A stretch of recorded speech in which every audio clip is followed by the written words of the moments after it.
started. So, basic overview of this run. This is something that Mr. Vale requested a little bit ago, and yeah, kind of was inspired lately by being on a bit of a March of the Black Queen kick there, and wanting to do a run as a Dull Mage, essentially. So he was suggesting a pet/magic only run. So those unfamiliar with the way things work in this one, the pets are pretty strong, but the thing is, like, even though they can auto revive, even though they can do all that kind of stuff, they're just a little dicey. But anyway, we'll get to that as we'll get to it. Alright, let's see. But anyway, so yeah, I guess we'll go staff, just kind of see how that works. We're not really going to use it because we can't use it. Again, we can't use a weapon whatsoever.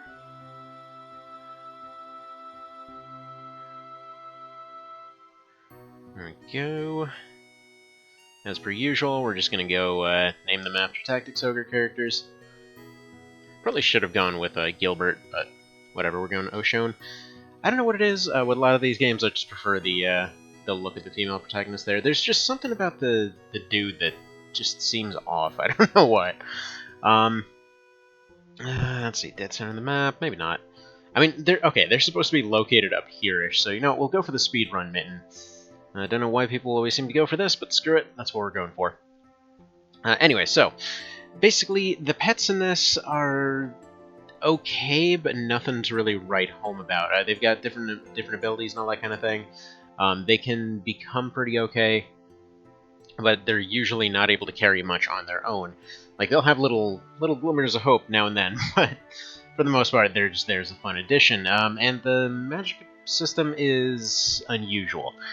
Basically, you can technically cast anything infinitely, however, you have to craft every single one on its own. And on top of that, they have an extended charge up as well as a specific hit area for each different type of spell there. Plus, on top of that, you never quite know what you're going to get, so...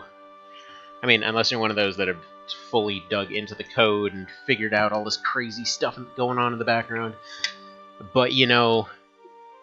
Personally, I just don't find it fun to go, like, when there's a game this random, I don't want to know. Like, when it's this utterly chaotic, I don't want to, you know, go look up a guide or whatever else. If somebody throws some info out there, okay, whatever. But generally speaking, unless there's something very specific, I will not be looking it up.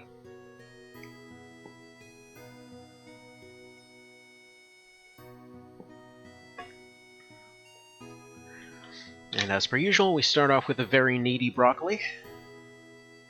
As you do. The broccoli of love. Love is vitamin D. Take that how you will. And away we go. As we do. And yeah, we're just gonna have some FFA music in the background. I don't know why. Been liking that music lately. I really like that soundtrack. Alright, so first order of business, can we actually completely remove our staff?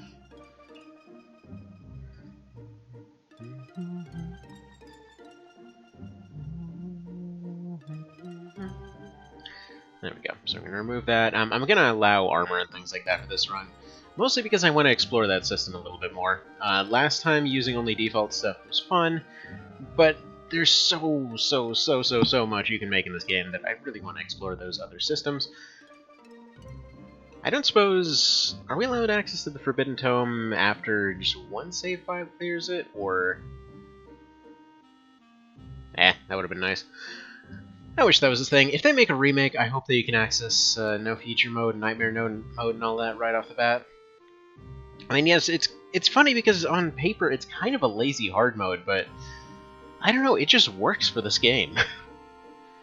Right, Sproutling, yada yada, did you know that? Yes, I knew that, now give me my blocks.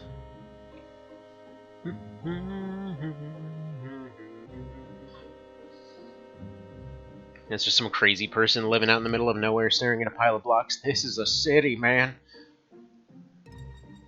Alright, apparently our tree hasn't been planted yet.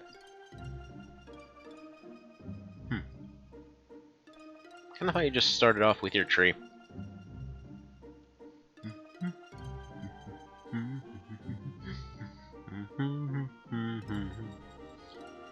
Maybe the sproutlings are a metaphor for remembering to take your trash to the dumpster or something.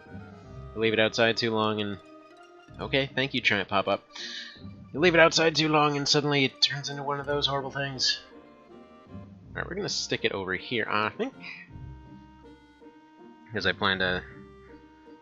I don't really know why I stuck it there. It's arguably the worst spot I could have put it. Oh well. Because I do want to explore some other events. But yeah, first order of business, we're going to get our rabbi. We're going to get our first few instruments. We don't have access to any crafting yet, so I think we're probably going to go for speedrunning the dumpster. Let's get the workshop as early as possible. Although, now that I think about it, yeah, I kind of want to go down the Elizol plotline. So I don't know if it cuts anything out if I don't go and follow him right now. But I do need to at least go to the store and get myself something that can work. Because basically you need to go to the far left of the map there. Alright, so what do we got here? We got Tsunami. Oh yeah, we're completely broke, so that ain't gonna work. Is there anything I can sell ya?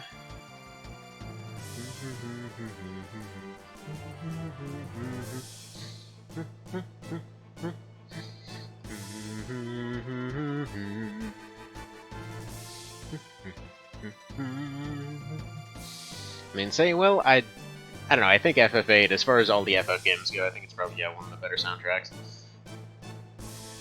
It's like, I think 8 and 10 are probably my favorites of the bunch. I mean, not counting Tactics, because it's kind of its own thing. I'd consider that one of the Ogre games. Okay, first order of business, we gotta get our pet. It's gonna be our only form of attack until we can get 500 bucks. Wait, what? Oh crap, don't tell me we actually have to do the other stuff first. Maybe if we talk to you first.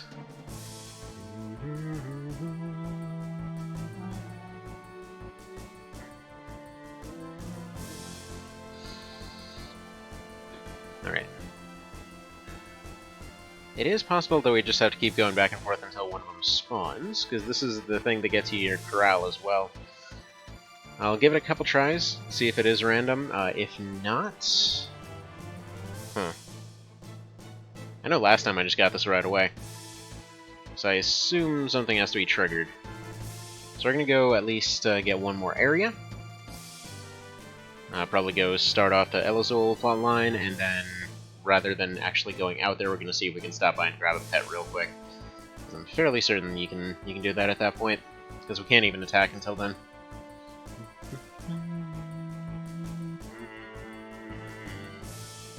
Wrong door. Worst case scenario, if we can't do that, then we're probably just gonna go and collect a bunch of boxes, sell whatever we find, see if that gets us to 500 bucks.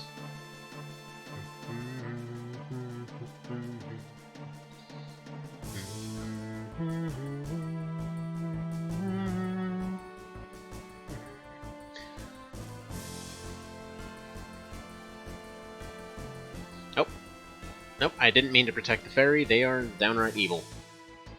I mean, granted, Elizol's no saint either, but still. They're the ones kind of causing a whole bunch of problems and making the jungle suck.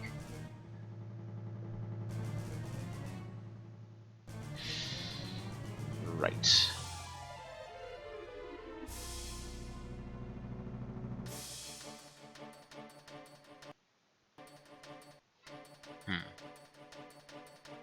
Well, I know it screws something up if you don't immediately side with it. By the way, also, for some reason, the site that I usually use for music is a little bit janky today. I apologize. Not sure what that's about.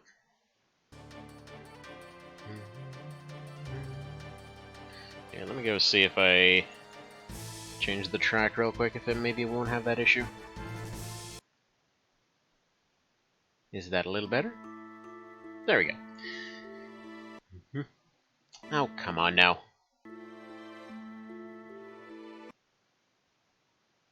Well, I guess we're gonna have one of those days, huh? I mean, as far as I can tell, it's actually the site itself. It's not anything to do with my internet. For some reason, it was just taking forever to load and everything earlier.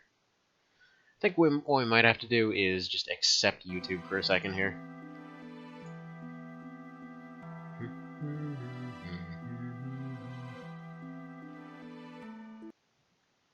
Right, how about you pause for like 5 seconds? God, why is that being so freakishly slow? What the hell's going on? Huh.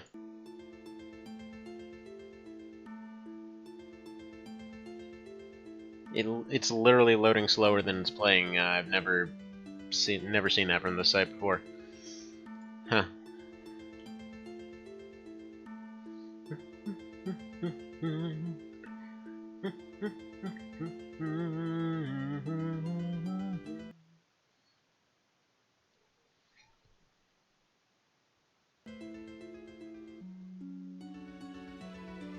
Okay. Honestly, that seems like it'd be a little bit more annoying than reassuring, but whatever works, also.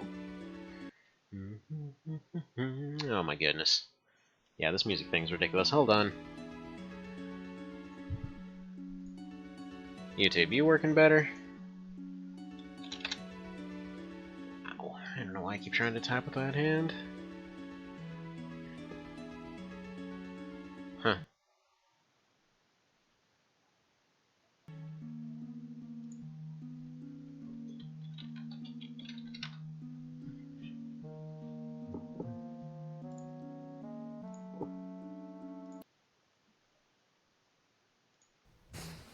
Nope.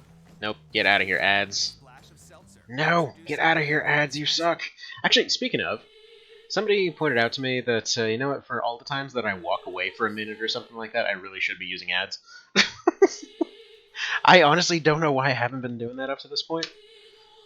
But okay, we'll do that for the pauses. Apparently it also pauses the recording. So that should be good for folks that don't feel like sitting around later, too.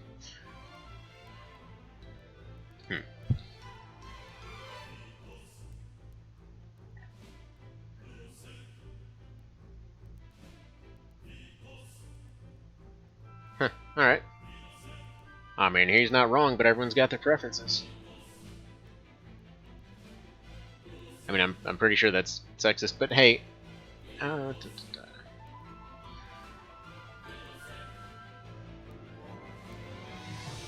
so he wants to give us a book. Fair enough. Also, I freaking love this theme. Like, as far as intro themes go, still probably hands down my favorite. I mean, I'll be honest, the actual gameplay of FF8 didn't necessarily care for it too much. But as far as the setting and the music, man, it was good stuff. Now, let me see if Niccolo actually will give us that wheel. Because basically, Niccolo has a wheel they use to get to the highway.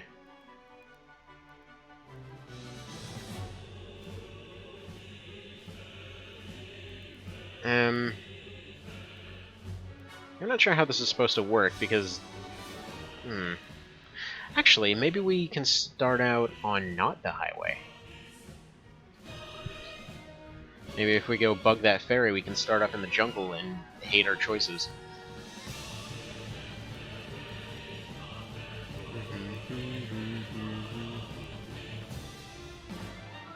Got Jade Egg, alright.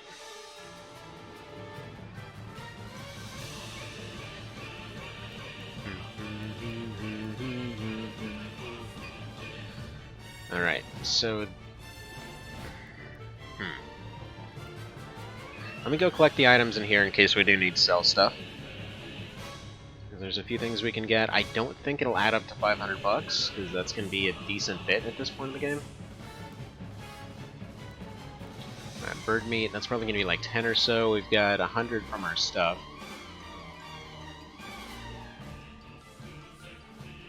Like, we can find some equipment lying around or something. That might be something. Otherwise, I guess technically speaking, Elazul can count as a pet. Just let him handle all the fighting. Speaking of, should probably set our abilities for that. Alright, jump is all well and good. Defend is all well and good.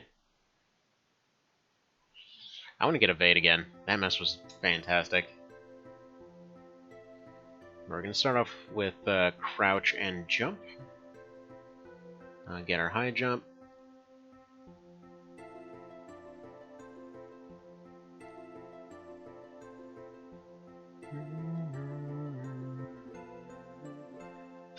Paint it black? Wow. Alright, so no magical stuff whatsoever.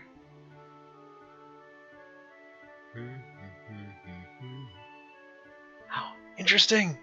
Pee-wee hasn't even... Oh, dude! So we know that those guys hatch into these guys. Oh, man. That's kind of messed up. Is that how many of those things have we squashed over the course of these different runs? Yeesh. It's kind of dark. Although I suppose that's this game in general. I don't know what it is. For some reason I seem to have a really big preference for games that seem all nice on the outside, but are surprisingly grim on the inside. It's like this, Ogre Battle, FFTA2. Had somebody expressing their surprise about Tactics Ogre the other day. Apparently they just played it, and they had put a post on the Reddit like, what the hell's up with this game? There's like murder and genocides and rape and crap going on, but everybody's a happy little dancing sprite. What the hell?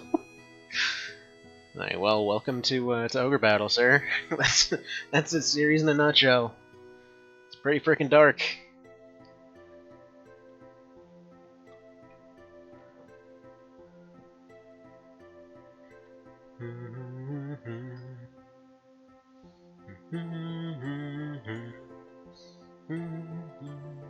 Alright, yeah, we're just gonna have to use Elazul as our main source of damage. So that's basically just gonna involve evading a whole bunch without actually getting the evade ability yet. I forget exactly what we need for it, but I don't think every run's gonna boil down to just getting evade. I think it was like, let's see, it was counterattack. No, that was... Evade actually came much sooner than that, what am I saying? Alright, now let's stick Jade over here. Now let's see if leaving and adjusting the tendencies unlocks pets yet. It's interesting, we start off with a cave this time. And I just love this, I just love the openness of this game. I wish there were more like this. Like, that followed this formula. I know there's a whole bunch of mana games. This is the only one of the series that I'm aware of that did this.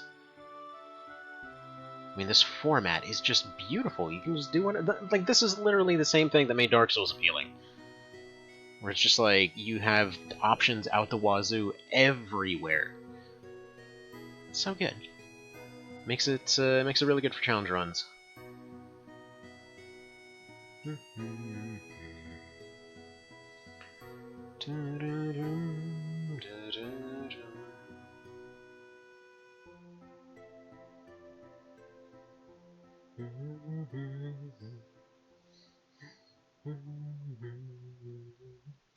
Yeah, I guess we do have to finish our first story quest here.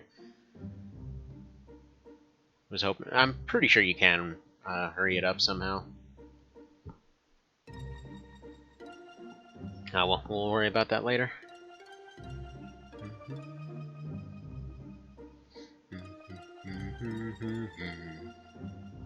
And again, going on with the whole Dark Souls comparison thing, I know that the usual thing can be drawn as far as like, hey, this isn't terribly difficult. I mean, first time through, if you don't discover the light stun glitch, it probably will be a lot more difficult.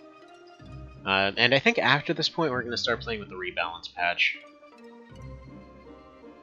We'll see. But like, honestly, with DS, it's seriously not that difficult after a couple, like, even on your second time through. Just once you understand how everything works, it's really good for challenge runs, but I guess same thing applies to Ogre Battle as well. It's just like, if you know how to optimize, you're gonna have an easy time. Hi there, Elazul! You are about to carry this entire quest line here, because I actually don't have access to any of my offensive options yet. Sir, we didn't even meet you.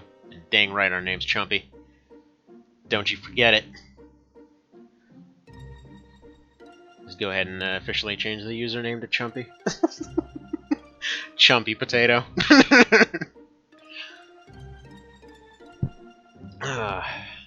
Also, why is there a... Apparently there's a lady plus a clown. What's even going on there? Right, so we're gonna work on unlocking our high jump. Meanwhile, Elzul is just gonna handle everything. We can't even get access to the rabbi yet, because apparently you gotta finish your first plot quest in order to be able to do that. We don't have the $500 to be able to afford any of the magic abilities either. So we're gonna be here a hot minute.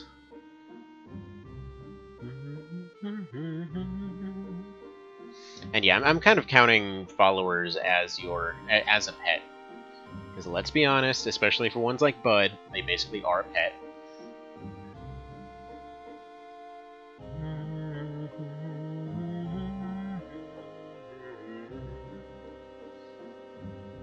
And yeah, allowing armor crafting this time around because I just want to play around with the system.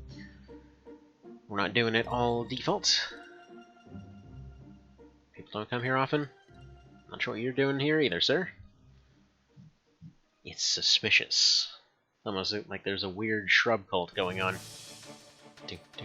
That timing, though. That timing on that music. Oh, whoops. I didn't mean to accidentally punch that guy for no damage.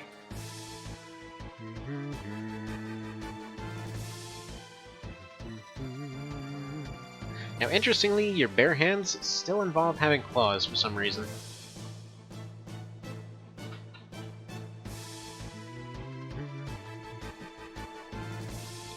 Lightning kick?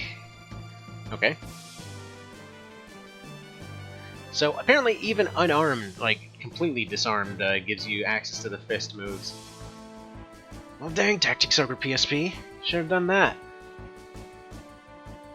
I mean, we're not going to be able to use any of them this run, but potentially an unarmed run sounds like fun. Like, completely unarmed.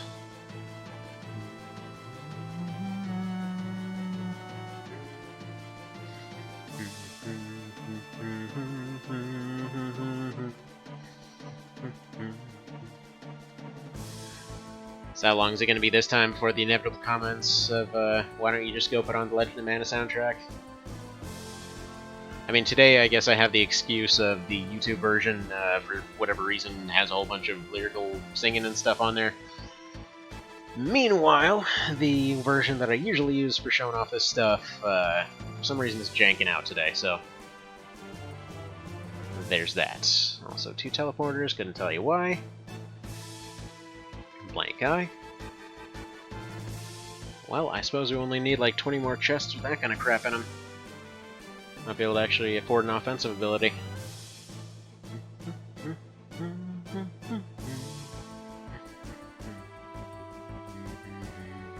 By the way, Elzul, so was basically you're doing your dude's plot line this time around. Any particular stuff you'd like to see covered this run? Like, Vale already wanted to see the sentient pile of trash follower, but, you know. Let me know.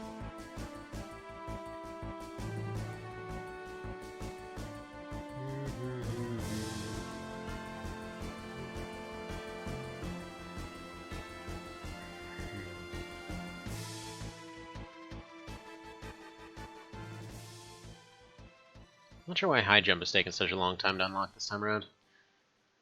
Who knows?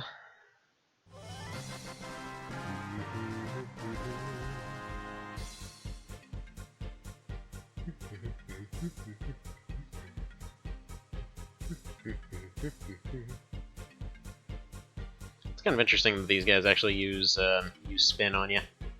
So it's fun to see all the player techniques show up somewhere else. I mean, they're kind of like I don't know, a friggin' Blue Mage from the FF series or whatever else. They're just going around learning all this stuff from all the nature around them. Although, arguably, theirs is a lot better because they don't also get confused, and we just lost on all that experience because this mushroom's a dick. Dick Shroom. And now I gotta wait for Elazul to get back up. Crouch. Crouch, crouch, crouch.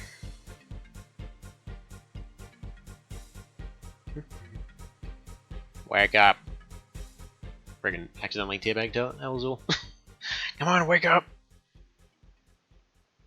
Any day now. Any day now. Any day now. Come on. There we go. Alright, finish the fight. Come on.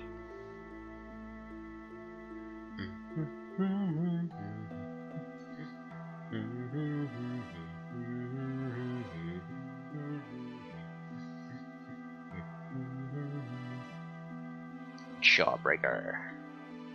Cool. So I guess we're just gonna get all those abilities whether we punch stuff or not.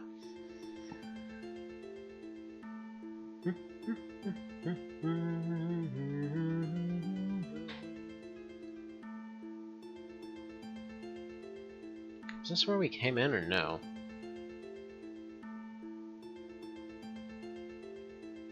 I guess it must have been.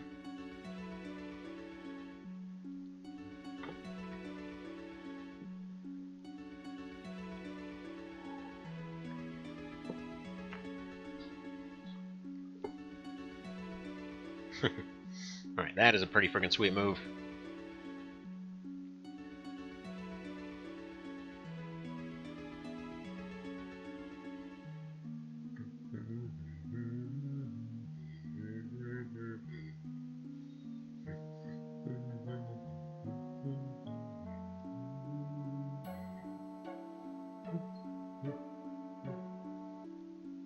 Alright, if this is the exit...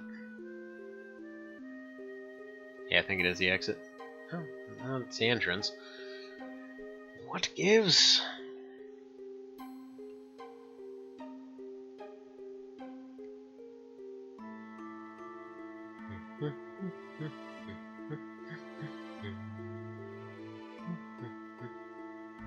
At least the music's fitting.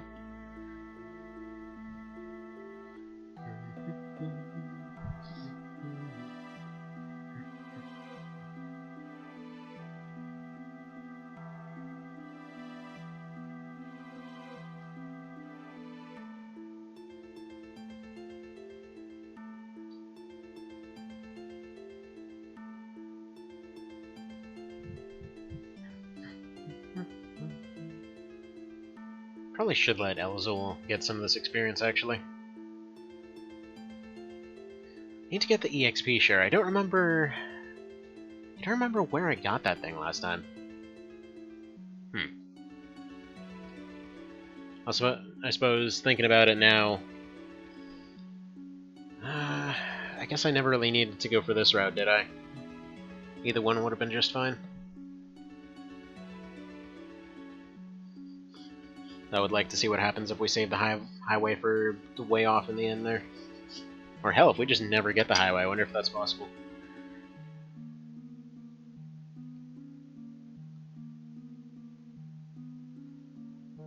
And yeah, if I accidentally throw out a punch here and there, whatever. It's not invalidating the run or anything. You know, like punch, punch, punch. And we're going to be getting experience for it anyway.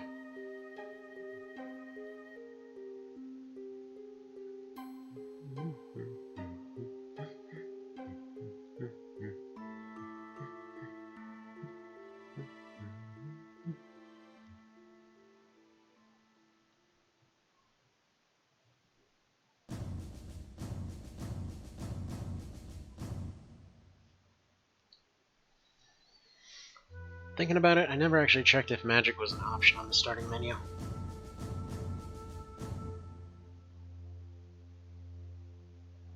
Somehow I really doubt it, although I think the instrument might have been at the bottom. Someone's gonna have to check that and let me know.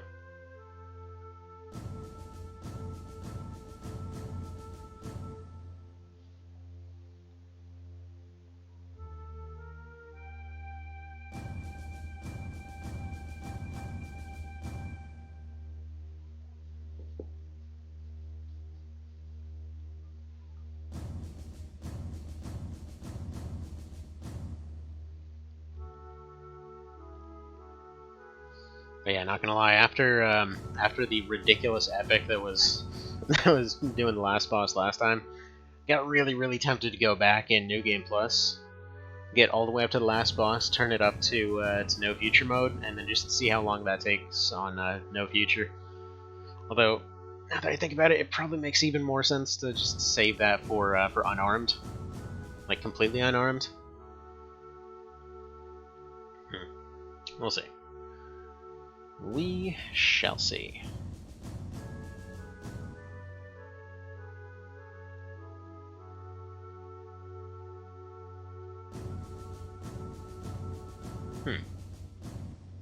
It is pretty quick, although I wonder if it's gonna have the same kind of knockback effect. Because it seems like it doesn't even have the same kind of low attack timing.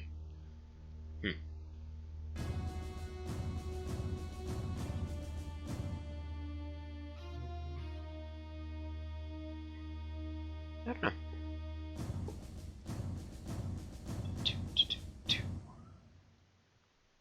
Alright, boss time.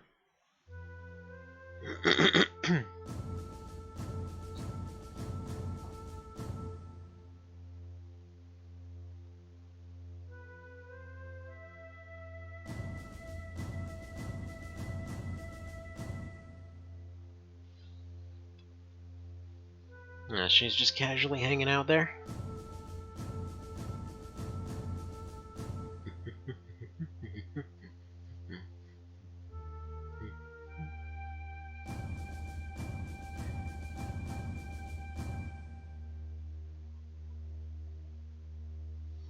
Alright, how long is it going to take for just Elazul to do this?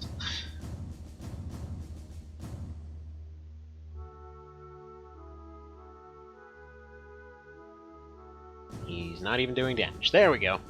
He successfully managed to hit something. There you go. You got this. We're here for moral support. Oh, that's gonna miss. They both break out their power moves and completely whiff. Beautiful. Come on, Elazul, you got this. Now, Sync Effect is going to be given some extra health back.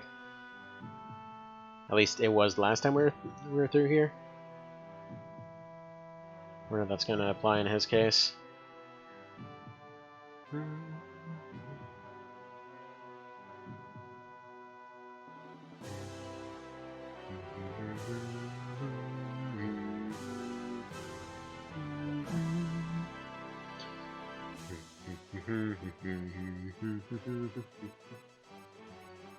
Let's try to name a better tutorial than the landing. So how do you do your tutorial? Oh, you know, basically D-Day with swords. And machine gun crabs, because why not?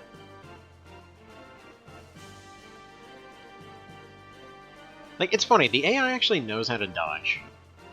He knows what to do, he just doesn't always do it. That's why it's always hilarious when they're like, oh man, computers are gonna take over everything, do all this stuff forever. Man, them suckers can barely do stuff most of the time. It's like, even if AI gets hyper advanced, we're still talking about a computer. Like, it's got a set of rules, it can't go beyond those rules, even if something goes wrong. Like, there's the usual thing of like, oh, it'll glitch out and then it will, you know, it'll go start attacking people. It's like, yeah, at the same time, it'll probably have some other glitch too, if it's already that glitchy. It's just, yeah. Like, it's a cool setting for an idea and whatever else, but I think that's why I liked AC3's story so much. So like, we made this supercomputer that runs everything. Oh, it's glitchy and attacking people. I mean, it just glitched out in general. Attacking people is just a side effect. Honestly, it doesn't even directly attack. Like, it's not attacking because it thinks humanity needs to go. It's literally attacking because nobody's listening to its enforcements. Because it's like, I need to go ban random areas for no reason. It's just like, okay. Makes sense, I suppose. Like, I guess the earlier ones in the series, like Nineball and all that, they were a bit more like that. But by the time it got to the controller, literally, it's just like, it's just glitching out, it doesn't know what to do. By the time you get to Silent Line, it also is just a satellite system that doesn't know what to do. It's like, well, we have this defense laser to protect all these bases over here. Well, what happens when the world ends? It just randomly attacks who happens to be in that area, I guess? Because it was supposed to, like, the whole shtick, if you've never played 3 or Silent Line, is like, in 3, just random sectors in this underground, like, one of the last places that people are left, because there's basically a global apocalypse. And so everyone's going around with all these hyper-advanced machines and whatever else, but random sectors start closing down from this computer that runs everything. And it's, I mean, it's mostly just autonomously supposed to be maintaining all this crap, which, okay, fair enough. And then, yeah, the main time that you start noticing that it's having issues, it's like, oh yeah, there were a bunch of earthquakes that I detected over here, so Sector 513 is closed, and so you go over there. And there's some people trying to shut down the computer, but like there's clearly not been an earthquake, it's just empty. Oh, there we go, mastered high jump. And there we go, first boss done, haven't had to attack anything. I mean, this is basically the Pearl route if you think about it. Makes sense to go with Elzul.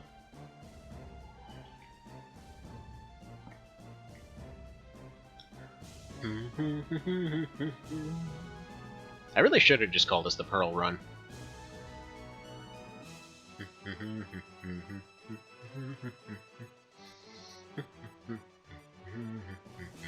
Maybe when I go and rename the video later, it'll be the Pearl Run.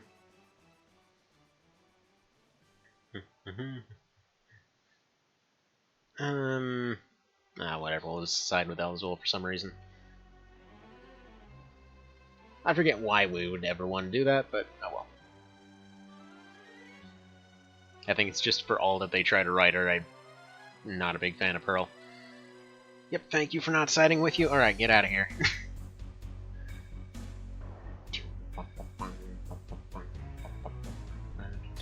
I literally done nothing but show up.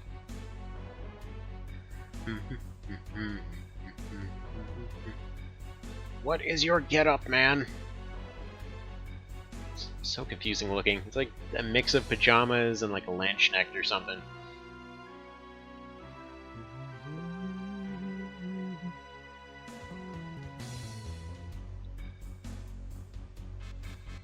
Alright, let's go see if we can get our pet. That'd be a nice little start to things.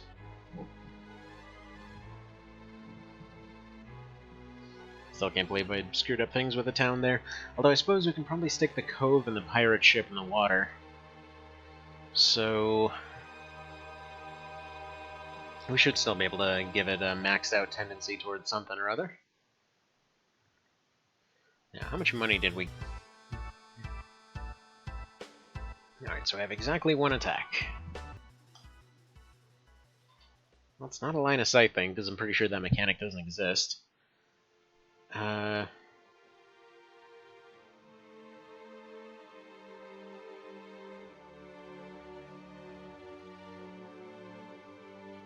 Interesting. Okay, that's potentially a bit of a cheese there. Because he came up and ate it while I was right next to him. And I think it's because I was in the menu.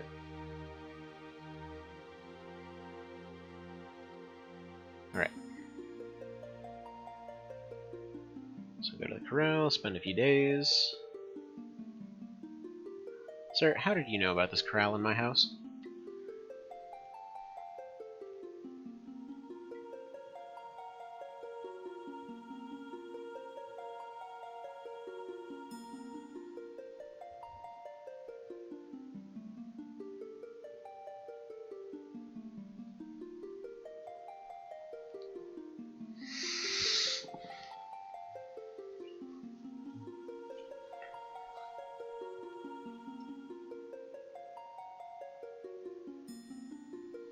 Okay.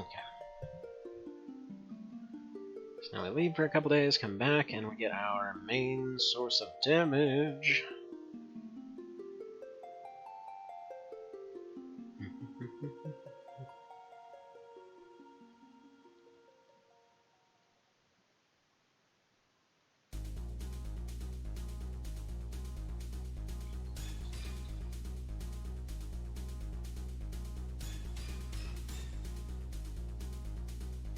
8 feels like it should be enough.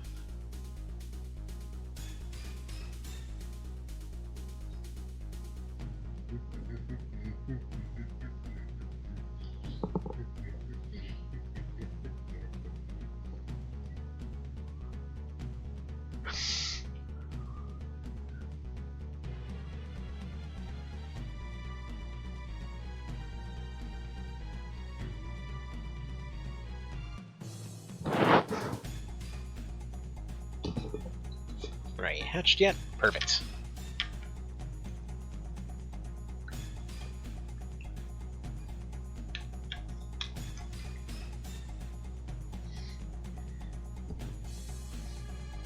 Alright, and since it's technically a name that that can be for one of the dragons that she has, let's call him Atropos. I mean, it's one of, like, friggin' hundreds of names they can have. Because for some reason they went above and beyond on the most random things for TOPSB. But hey.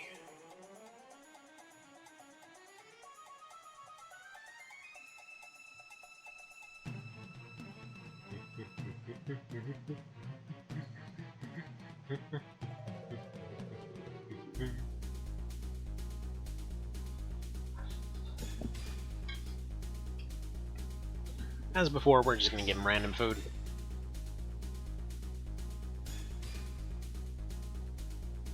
I don't know what any of them do, but screw it, they must do something. I'm sure none of them are reducing stats.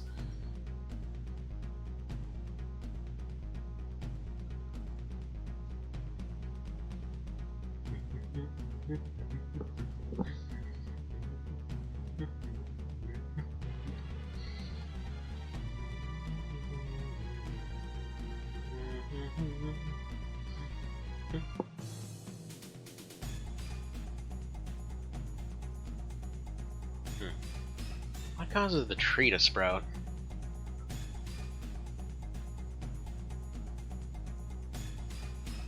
Wonder if it's talking to Gaius or something like that.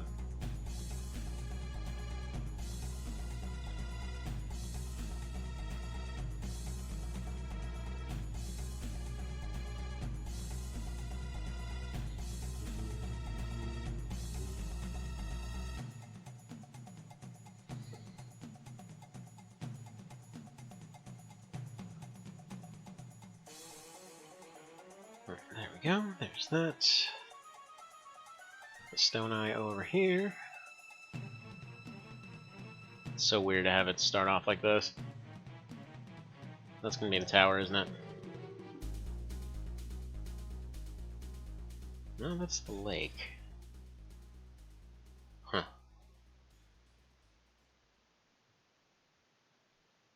Fair enough.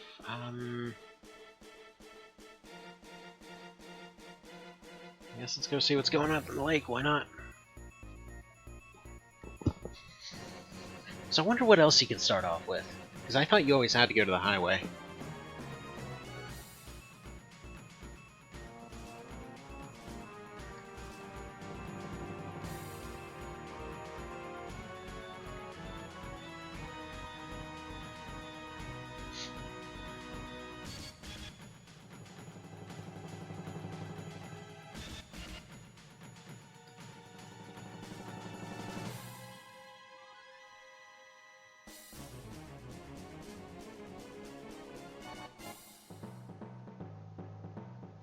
The Gorgon Eye. Wasn't actually trying to run right there, that was the controller freaking out. As it does sometimes. Alright, let's see how good this is. So it is a long range move. It actually grows in size the more you let it charge. Yeah, this is pretty atrocious, not gonna lie.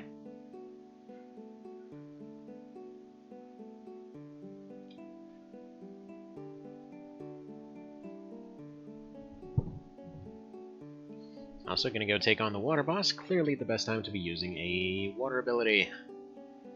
Why not? I think the next thing I need to get is the what's it, the flippy jump thing.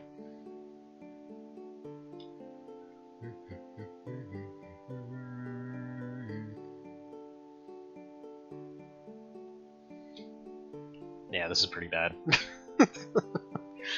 I'm sure it'll get better, but this is pretty bad. So, we need the mines, I think. I think that's where I got the EXP share thing. So that would help a whole bunch with raising up pets.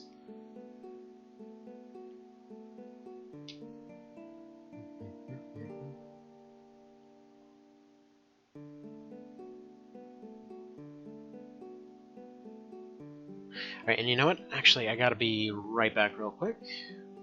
So I just heard a noise, and I think that might be the kiddos. So let me go make sure that they're not up for an early breakfast, and I'll be right back. And let me try doing this whole running an ad thing. See if it works as advertised. Alright, be right back.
Okay, and I'm back. Hopefully that wasn't too annoying. Upwards and onwards, alright?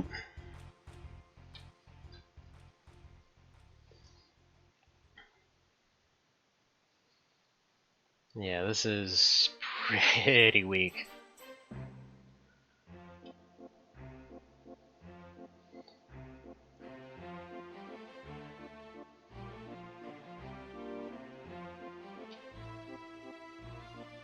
Although interestingly, he does seem to be regenerating pretty quick from the sync effect. So I think if I can create a situation where I'm just constantly stunning stuff with this.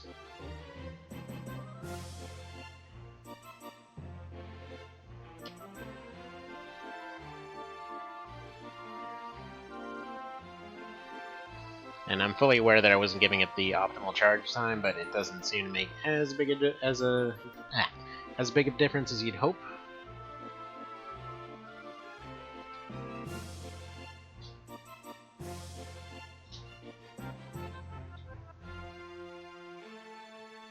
Come on. Finish him. Thank you.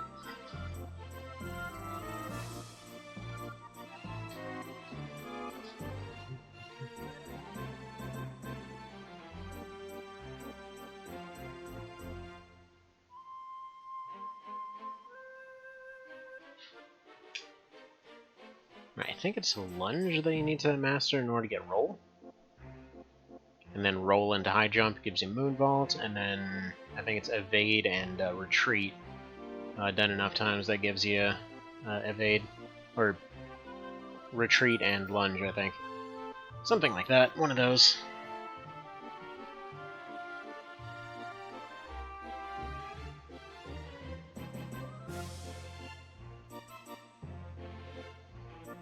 Way, spam that a bunch.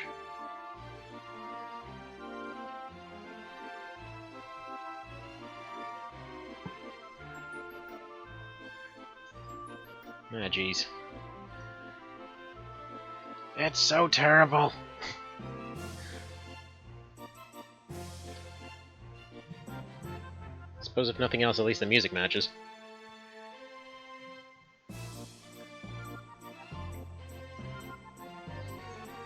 So, like, this is a weird thing to be reminded of, but this is making me think of the custom weapons from every time they've tried it in the Worms games, where it's just like a bunch of flash, but it doesn't really do much that's useful. It's like, for comparison, in Worms there, it's like the entire thing was just whenever I went and put all the features on, like, for example, let's say with Battle Islands, it was one of the PSP ones a little bit ago. I don't know why it was even created, because they had Open Warfare 2, which was ridiculously good, and then they come out with Battle Islands, and it's just like, we took away half the features and a level editor, but here you go, custom weapon mode. And all it is just you unlock more features for a barely functional custom weapon thing that's just a mix of different stuff that already existed. So it's like, the infinite bazooka is your one weapon that you pretty much always have no matter what. Your cluster bombs are something that are situationally useful, but usually kind of worthless. And then you had napalm in that one, which was okay, but nothing to really write home about. It was just kind of like an area denial type thing. So you'd be like, oh man, there's a bazooka that shoots like a cluster bomb and put some napalm somewhere, and you gotta go well out of your way to actually get this thing. It doesn't even start off unlocked in a lot of cases.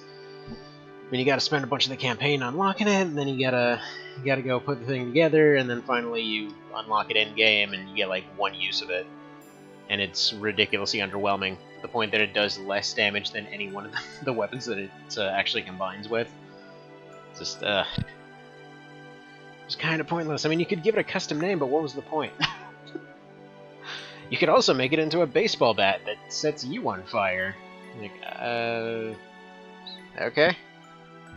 I don't know when that would be useful, but if you say so.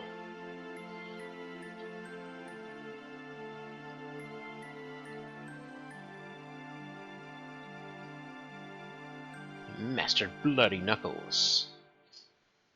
Okay. I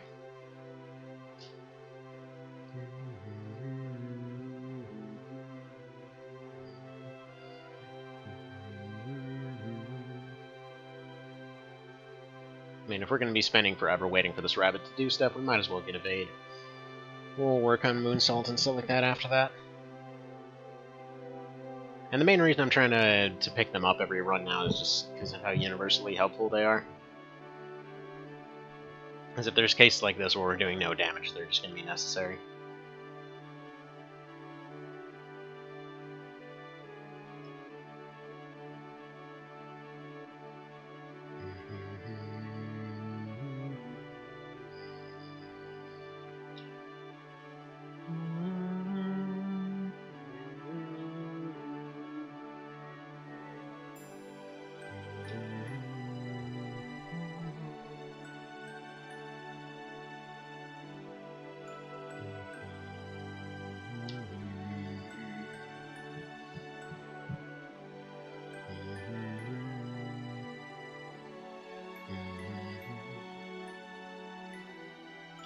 I'm a little surprised that they actually start you off with the ability to evade.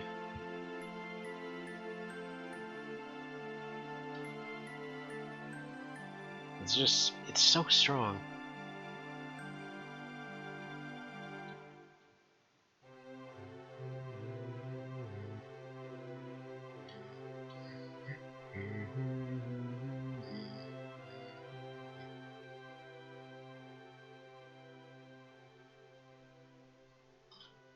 Odd meat.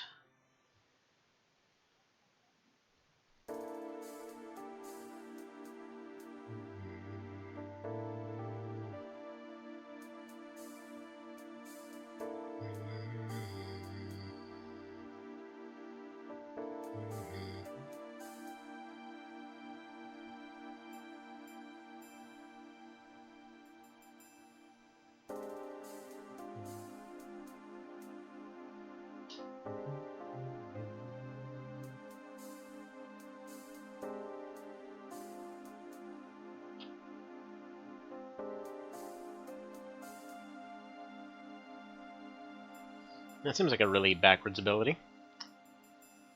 Like, if you think something's gonna hurt you, you lose your invisibility. Also, it was the penguins that did this to you, not people. Thank you. That sounds turtle racist. You know what I mean. Like, they're saying it was humans that did it. Them things, they're not... Well, they're not turtles. They're, like, some kind of, otter things.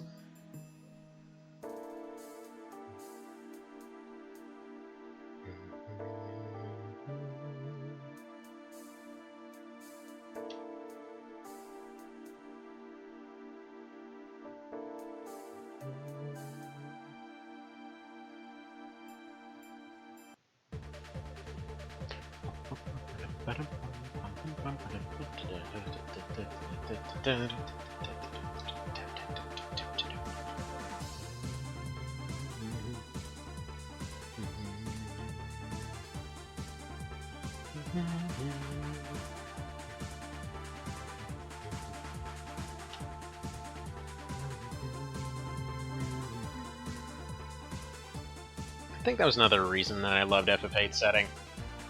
It's like how much utter incongruity there was with everything. So like, okay, here you are with a bunch of like teens with basically every martial arts trope ever. Like, oh, we're temporarily taking a little bit of a side quest here to go join a go join a guy that's one of the random units just running around with a machine gun. That's all right.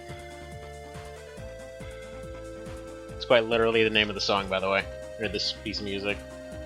This is the guy with the machine gun. I just like to think they were sitting there trying to develop this character or whatever else. They're like, what about sad, grumpy dad guy that's still trying to make terrible jokes, running around with an SMG?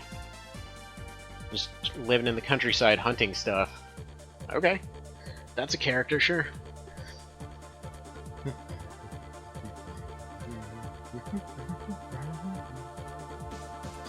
Got an Elder Bow. Won't be using that. However, I believe this one is one of the ones that a monster egg can spawn, so we're gonna mess around with that a little bit.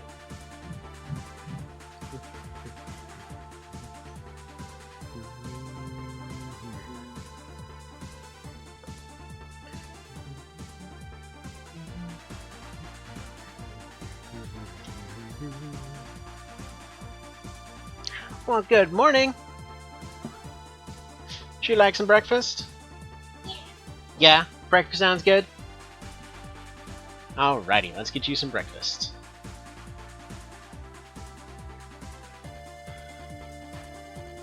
Hang on, and let's pause it right here. Gonna go get Kiddo some breakfast. One moment.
Okie dokie. And back.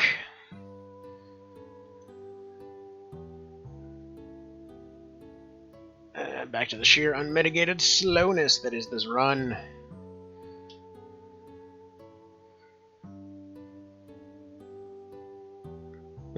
It just does so little damage. Yeah, I think an unarmed run might actually be faster than this. But we got sweet evade moves, so that's nice.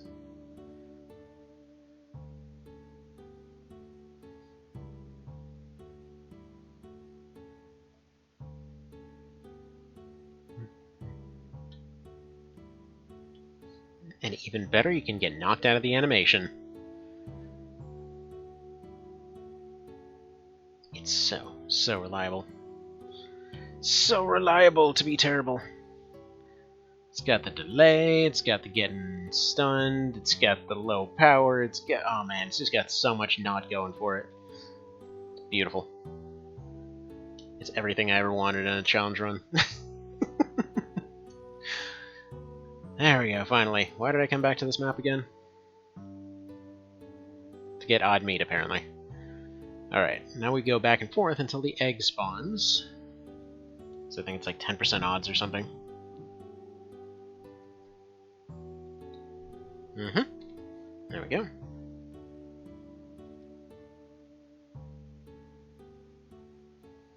Now, I'm afraid I don't got more than this. Now, let's see if this menu trick actually works.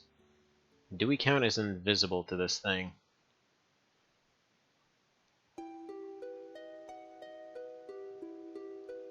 Doesn't seem so.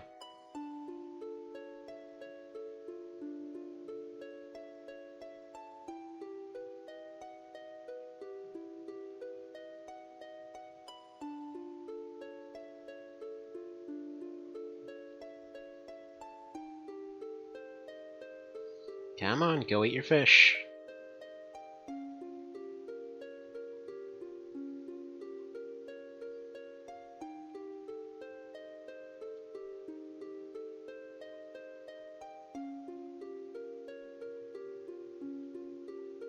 What even is this theme? Is it like the Lunatic Pandora theme, or? I don't remember.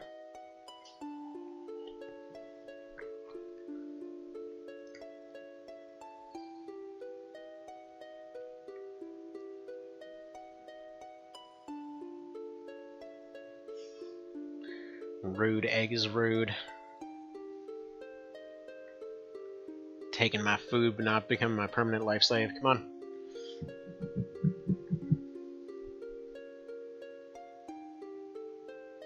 It is yours! Okay. Go deliver babies to my house. So I'm going to try to capture one egg out of every area that we go to, see what kind of stuff we come up with. We are never going to use fugly fish or the what's his face? The seahorse. Because that seahorse is just no. Actually, come to think of it, maybe seahorse might be good this time around, because we're not able to do combos on anything. So if we can't combo, then the whole freezing thing might actually be beneficial.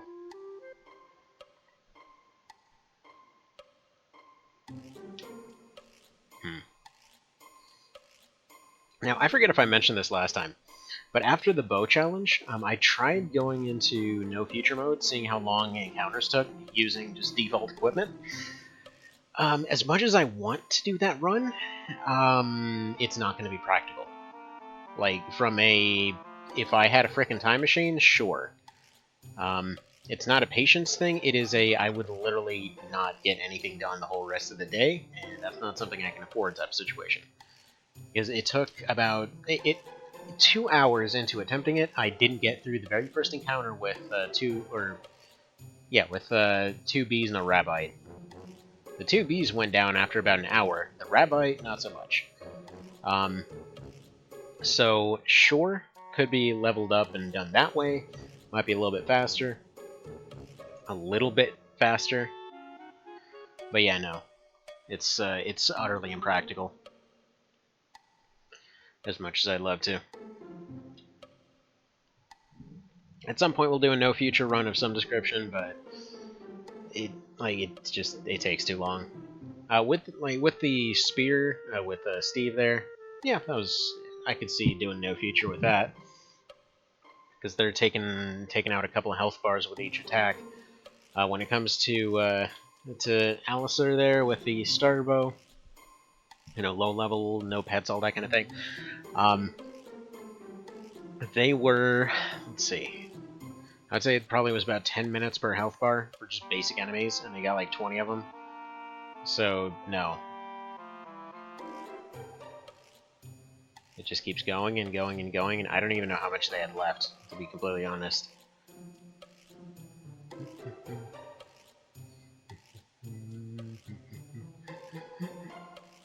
Oh, I suppose penguins, right? Not seals. He's a walrus.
Alright, that was a bit of a misclick, but still.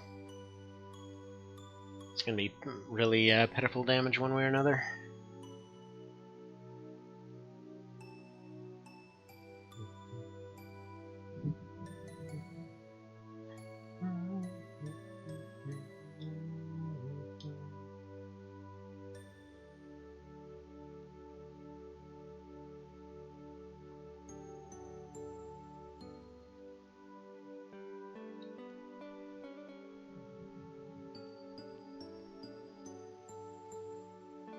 Maybe if I get one of the beam moves, it'll be a little bit stronger. I'd assume, with how much AoE this thing has, that might be a big reason for its weakness. And I'd assume these guys are relatively resistant to it or something. And the fact that we kind of put this place out on the outskirts, because what level are these guys? 4? I guess we're about the same. So that can't be it. Alright, come on, let me cast. There we go. Good lord, this is pitiful. Stop knocking me out of my casting animation, if you could, Mr. Flying Butt Hamster.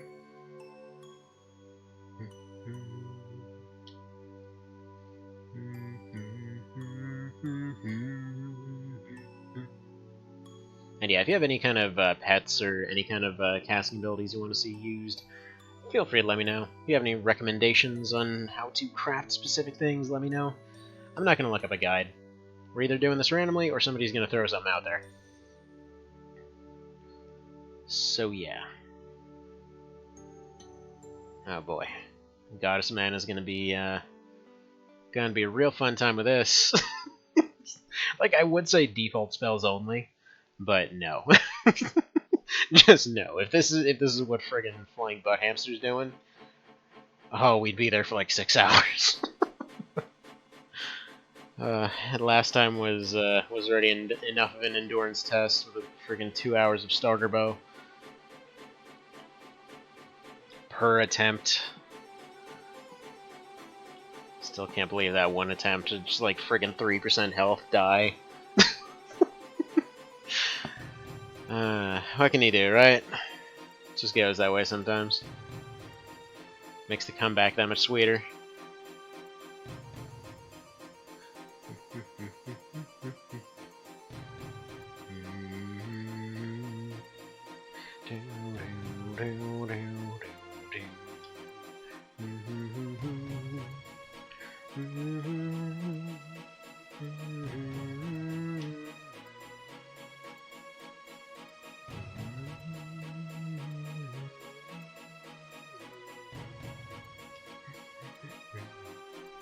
Ooh, nice. Experience drops should drop right on top of the bunny. And of course, they're both items. Fine.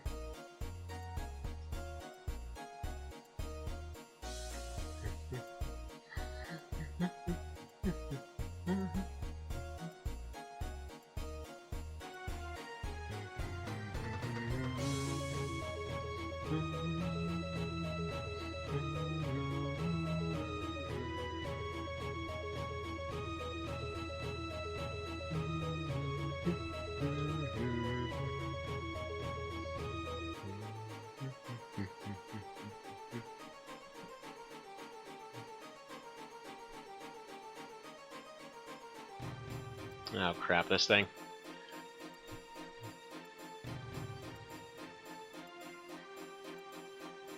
Well, I hope everyone's got a free couple of weeks to finish off this random bison.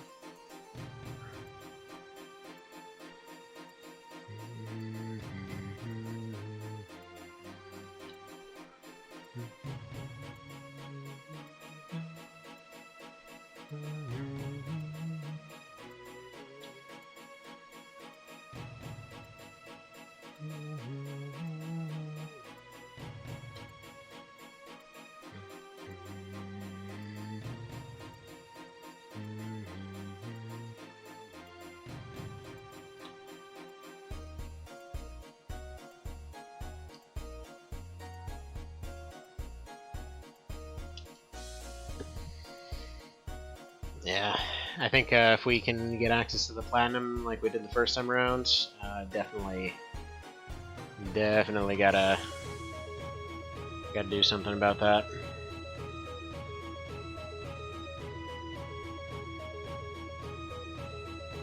But I guess the question is, at that point, what element's the best?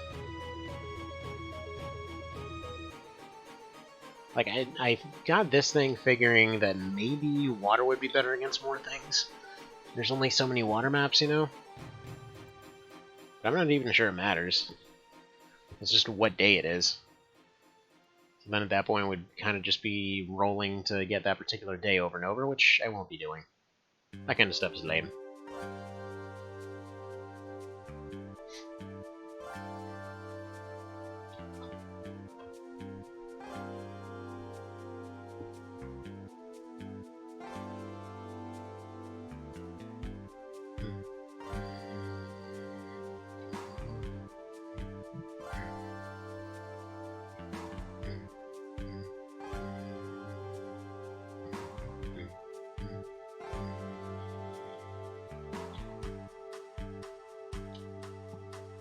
Messed up thing is, you can't even hold down your second cast as a follow-up. You gotta wait till they're completely done with the animation or it does nothing.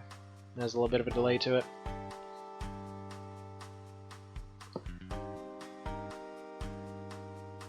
Alright, you finally done?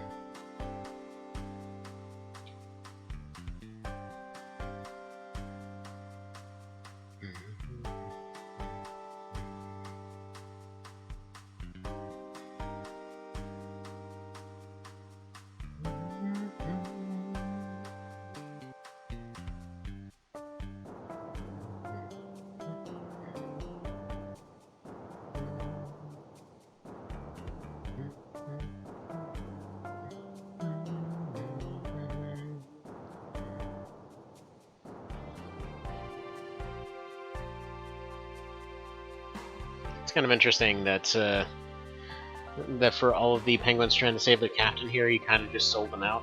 Like, oh no, this was all their fault.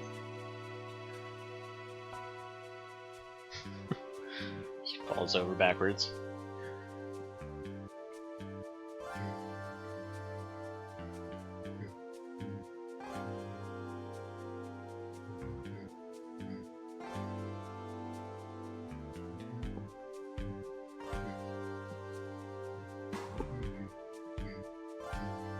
Probably the least qualified one here to do it, but okay.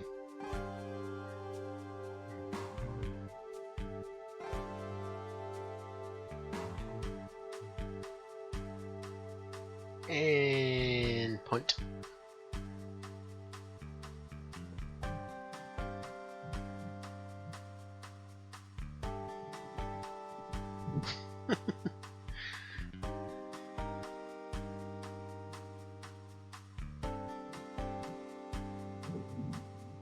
How strong is this turtle? Just suplex a statue into the lake.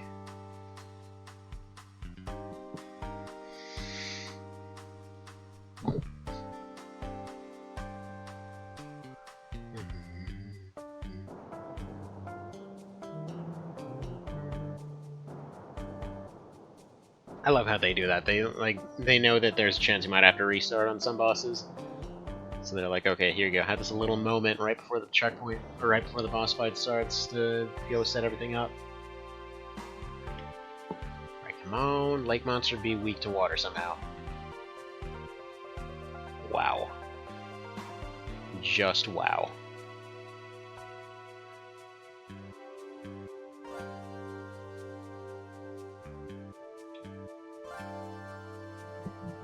Friggin' cloister. Can he even be hurt by this? I mean, barely, but I guess it's technically damage.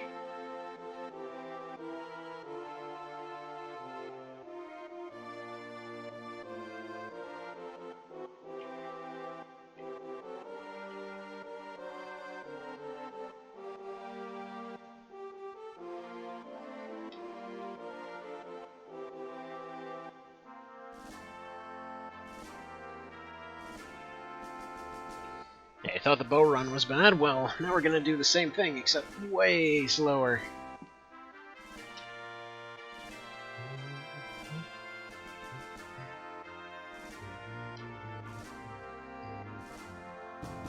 Of course, unless the Rabbite can manage to do something good here.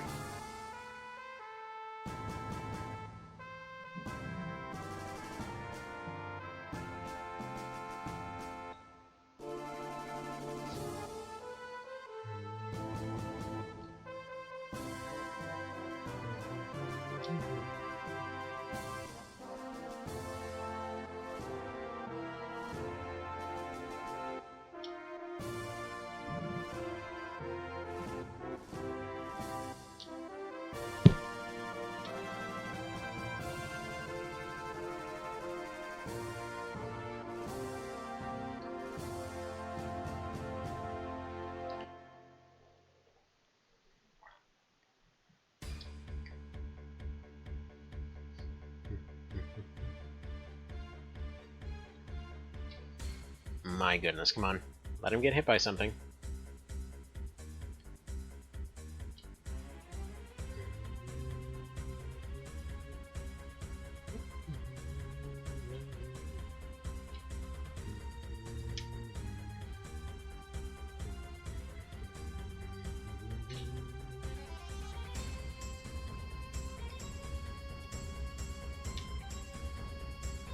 Yeah, some bosses have this weird pushback situation. One of the reasons that evade's so good.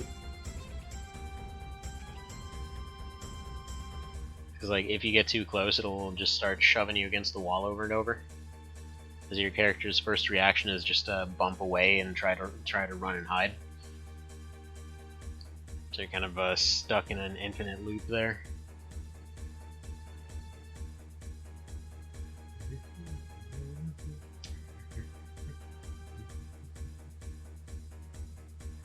That's just cheap.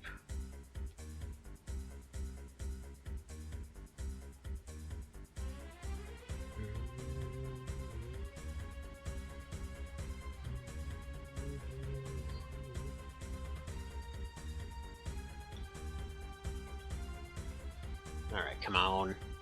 Don't do this flashing nonsense.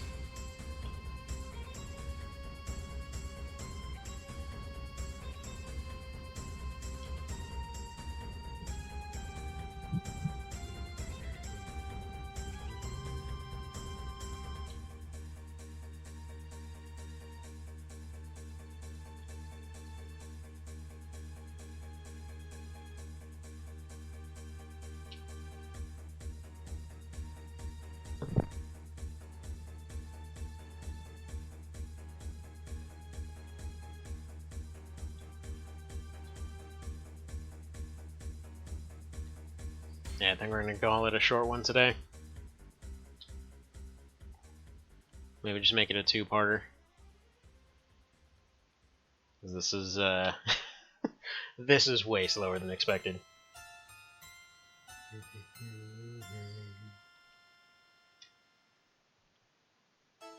And before you ask, no, there's no quick cast. It's literally just charge and that's it. And the charge time doesn't really affect how long the casting animation takes. I might have started with the wrong spell, that's for sure. But still. This one sounded like it'd be the biggest AoE, which is going to be the most useful in a lot of situations. But unfortunately, yeah, its damage is astoundingly sucky.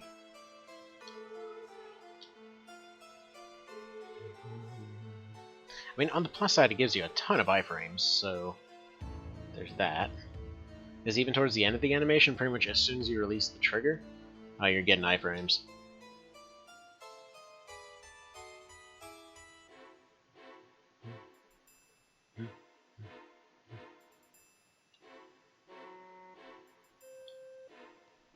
Alright, so far got it to about a quarter down of its tonal health.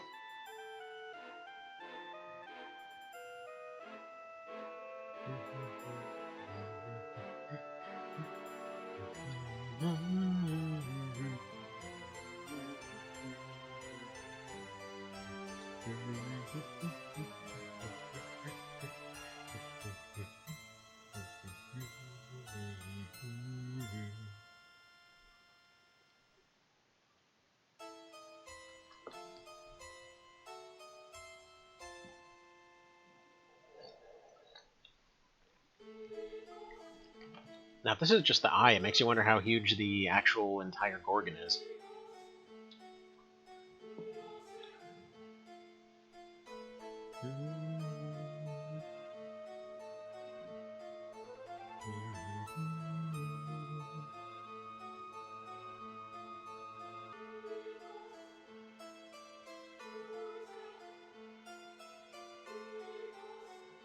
Nah.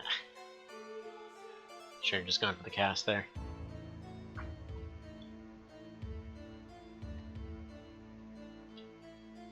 But there you go, Mr. Vale. This is exactly what you were asking for in a run. Struggling against the random bosses. And this is most certainly fitting the bill there. I mean, this guy's low level and everything. Oh. Hold on one quick second. How can I help you?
Okay, and back. Let's finish this guy up. Hopefully.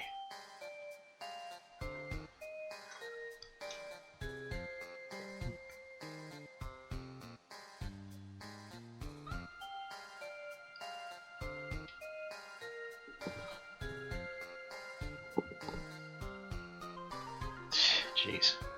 That was max power and everything, and barely even moved his health bar.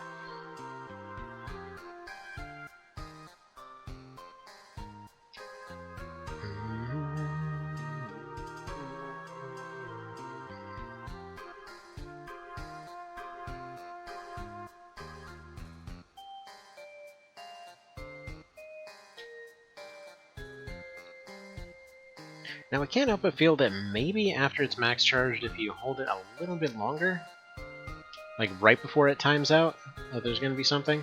Because I was told when the Djinn appears is when you're supposed to use it, but I don't know. Can't help but feel that that's not doing very much.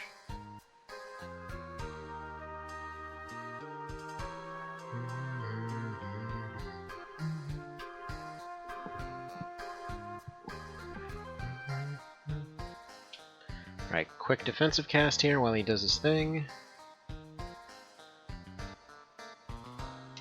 Saw that it was coming.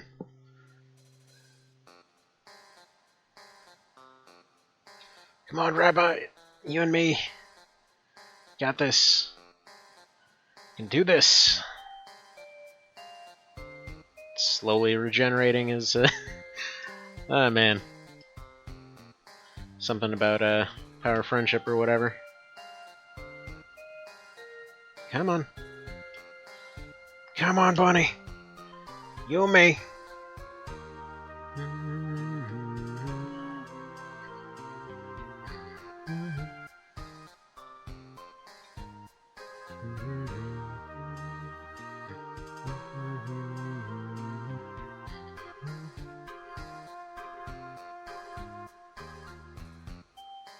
Alright, just gotta buy time for this bunny to come back.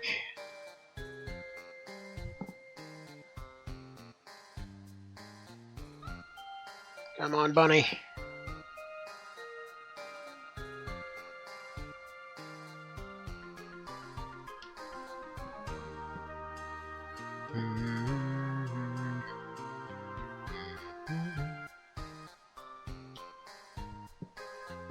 Yeah, I'm pretty sure after this we can go do the twins, which will then. I think once we do twins, we're able to finally get magic crafting, and then hopefully make something that isn't garbage. Because I'm sure if you get platinum or something, there has to be something good out of it.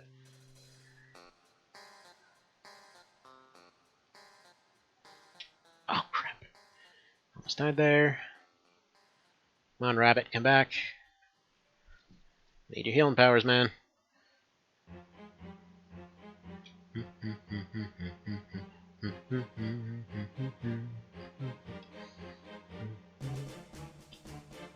Defensive cast.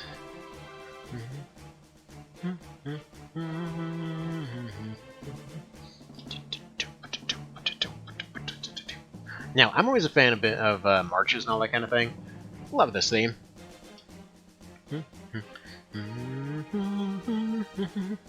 I think that's why I liked so much of Tactics Ogre soundtrack and just the Ogre games in general. There's so many marching themes, which is fitting, you know. But I don't mean like generic marches. There's a lot of super generic marches out there, but when they put an interesting spin on it, like the kind of escalation behind this one's what I always liked. Alright, this is just a defensive cast.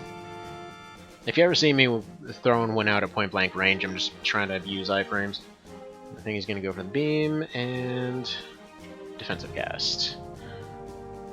Pretty sure the beam couldn't hit there, but just in case he was going to do the big bubble thing, it's the only move I have that can actually survive that. Come on. Do the regen.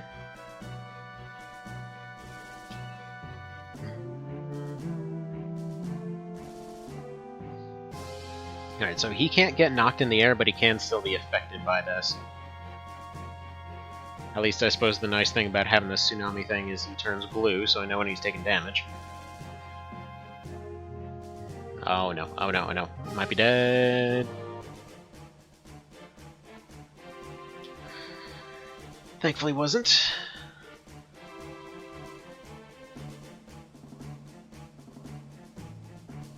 Definitely know that this run's been pretty dry so far, which is ironic considering we're kind of hitting everything with the big old wave, but that's just the way it's going to be sometimes. It hasn't really been the most exciting time, has it? And we can't really... Oh, crap. That was bad timing. Nope, don't do it. You dick. He attacks way faster than you'd expect with that.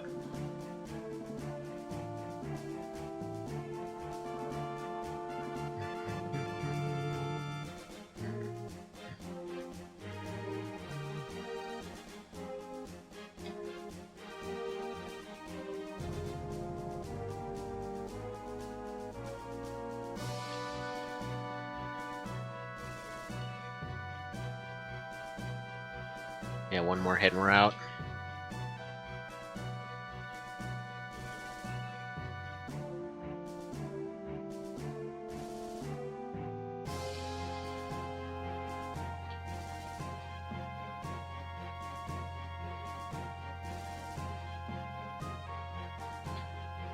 Now, the one saving grace of this whole situation here is the fact that we can regenerate reasonably quick, or I guess reasonably effectively. Because a lot of this counts as standing time, which means a lot of health recovery, which means a lot of options. Well, not a lot of options, really, but a lot of health coming back, at the very least. It's the only reason we haven't died yet, without having crouch. Just going for the big boom.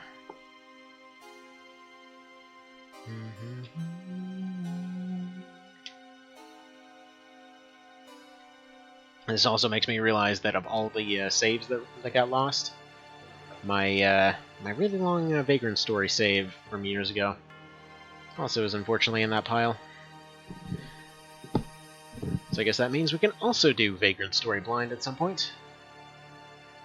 Even though it's not really 100% blind, but honestly it's one of those situations where it's just blind enough to count.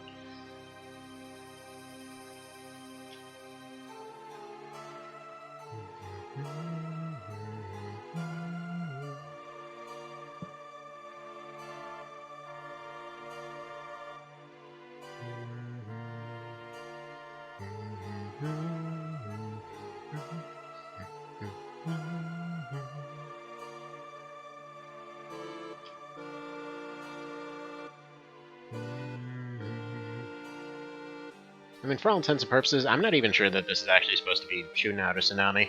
I'm pretty sure the store gypped us and this is just a Nerf gun, or just a squirt gun. Got a frickin' Super Soaker. I mean, we gotta sit here charging it up and everything. Seems to check out. You go save the world with a weaponized Super Soaker and a rabbit. It's a sitcom I'd watch. Although, interestingly, I don't know whether it's really going to follow through on this so far, but there was this show that my wife was watching yesterday that had a pretty neat concept. That the whole idea was, it was like the whole King Arthur story, except instead of being a good thing, like the Excalibur basically curses the crap out of anyone that touches it. So I can't, from what little I saw, I can't actually tell if it's before or after the actual Arthurian stories and whatever else, but it seems like every episode is just like some character picks it up and then their life is ruined by it. Like, that's a pretty fun concept so far. I'm pretty sure I'm missing some stuff, and part of it is, you know, overacted and hammy and whatever, but it works. The setting feels like lower budget Witcher, you know? And it bugs me a little bit more than it should, that when they're talking about people being fairies or fays or whatever the crap, they're, well, just people. Which, I can't actually remember if that was the case in the original Arthurian stories. That might have been the case. Hi there, level 1. How's it going? Appreciate the raid type situation. We are currently trying to friggin' kill this spike ball situation with a not a Nerf gun, with a frickin' Super Soaker. It's, going. I can't say it's going well, but it's certainly going. Now, at least we finally got a pet now, so we can actually do some damage. But yeah, at this point we're trying to do enough stuff to unlock the magical crafting system, so that we can make something that isn't a Super Soaker. Magic really sucks in this game. But anyway, hope y'all are doing well. Hope you're staying safe and all that kind of business.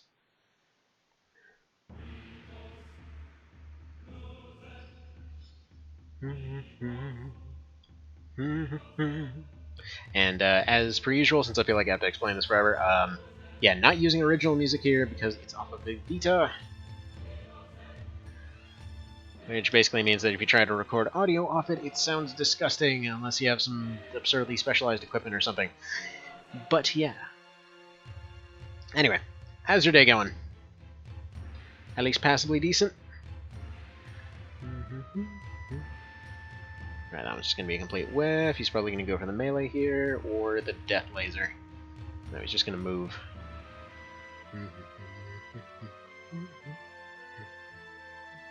Nope, death laser.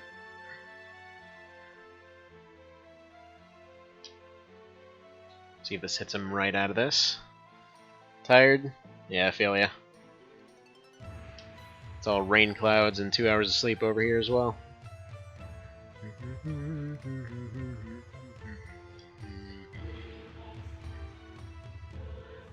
I assume you just got done with your own stream type situation? Now, Evade, why do you keep doing this? Stop putting me right in front of death beams.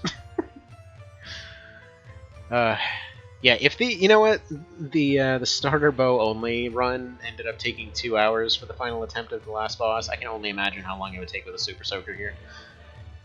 Like, this guy was barely a challenge last time around. Which, funnily enough, the route this time, we never even accessed highway yet. We're like 6 locations in, I don't even know if we have access to the highway at this point. Which is awesome. I love how this route has a different, this game has a different route every time. It's so nice. FF15? Fun, fun. We'll say I will always, by default, be at least somewhat mad at that game for for the Tactics Ogre references. Like, it's the one angle Nibith doesn't appear at. That couldn't have been an accident. I have no idea if you actually know what I'm talking about on that one. Because truth be told, I've never even played that one. It's just every time that a Tactics Ogre reference comes out, I'm like, I gotta see it. I gotta go take a look. But it looks like a pretty dang fun game overall. Don't have the available resources to be getting into a MMO at this point. Otherwise, I probably would have tried it. You don't? Okay, so you know the Palace of the Dead? Like I'm assuming most, yeah, only played TO1s. Okay, so long story short, the end of one of the Tactics Ogre games has the Palace of the Dead as kind of like the bonus Super Death Dungeon. Many of the armors in FF15 are based off of Tactics Ogre and all that. I believe most of them, if not all of them, are from Lucht. I don't think I've seen anything for Knight of Lotus, March of Black Queen, or Lord of the Caliber. But I mean, Princess Zenobia, no one references because nobody played that one. But I mean, hell, even the fans of it are like, "What? There's one on the freaking Game Gear? Why?" Exactly, that's why. I mean, even the English patch barely translated the main menu before I think they just stopped. Anyway, getting off track here, but so the Palace of the Dead is basically the most boring dungeon in the series. I'm not sure why they chose to do that one as a reference, but the whole deal with Nibith is he's he's important to one of the routes, just kind of there for the rest of the routes in Tactics Ogre. Because you basically go through and based off different choices and who lives and who dies and whatever else, you end up on different paths through the story. But basically, the dude just kind of shows up with a zombie army every now and then and just wreaks havoc. And so he's just trying to find immortality. And you can find his relatives and stuff like that. But his whole deal is just he's this reprehensible a-hole trying to more or less make all of humanity live forever. But so the Palace of the Dead is basically just his whole bonus dungeon type situation, because no matter what, he's going to wind up surviving and off in the background there. So it's literally just 100 floors of random battles and zombies and things, and the original version was literally just like 5v5 battles for about 100 fights in a row. Sometimes you got a random event in there instead, maybe you fought some of the Wind God Dragons or something like that. But yeah, apparently the FF15 version has like 250 floors or some crap, from what I've seen. It seems like it's way longer, but it's the same general idea. It's just like lots of the same encounters over and over and over and over and over. I mean, meanwhile, there's literally like friggin' flying ruins in the sky with all kinds of anti-gravity going on, like angels and fire-breathing lizards and crap, and all kinds of cockatrices and whatever. Yeah, that one never gets referenced, but whatever, fine. So point being, yeah, when they show the cutscenes for that one, the dude that they're showing off in the background, talking to Nibith, is the main character from Lucht. I say Lucht, it's Let Us Cling Together, it's a stupid subtitle, but whatever. The part that bugged me about it was they have a lot of conversations throughout the game. However, it's kind of this escalating narrative thing that every time that that your team is getting stronger, like your main character is a little bit closer to his height. Like the first time that you encounter him, he's on top of a fortress with a bunch of ghosts covering all the ramparts, and it's like you're way down at the bottom in the mud. And then as you keep going up, eventually you keep going up and up and up until finally, at the bottom of the Palace of the Dead, you fight him on the same level. And at that point, he's become a lich, he's functionally immortal, he's already died once. He dies, gets the Ring of the Dead, becomes a lich. That's how that whole mechanic is supposedly introduced, because then, aside from one of the games, every time you get a Ring of the Dead, you get to be a lich. But yeah, point being, the one time that they show him in FF15 is the one angle that never happens, which is with Denim above him, talking down to them on a ledge, which is like that.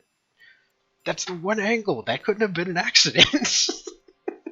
It literally never happens, and I don't think... Okay, there's exactly one map that theoretically can happen.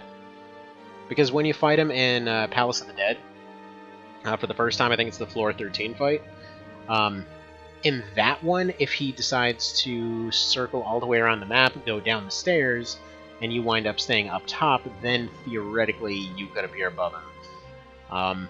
Every other time, he's programmed to always go up. Like, in most cases, I'm pretty sure it's more just he's programmed to retreat rather than go up. But either way, like the Rampart fight, he'll always end up going back to the highest part of the map. In floor 13, I believe he always just goes backwards. He never actually goes down to the bottom layer.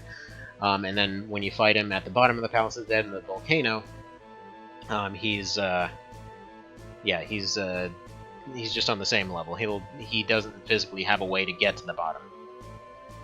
I want to say in one vision, since Liches were given their teleport back, I think he technically can go like one tile height lower.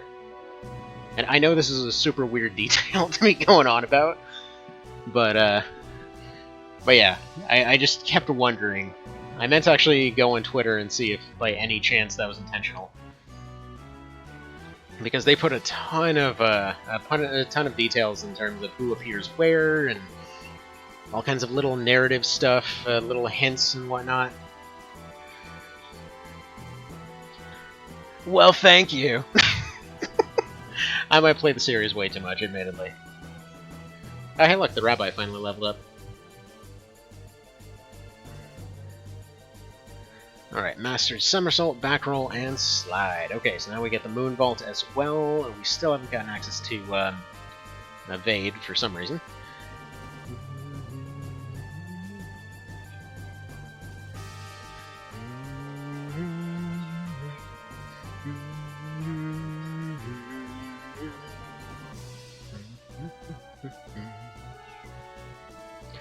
But yeah, if you happen to ever have any questions about that one, let me know. Not that anyone realistically should, but hey.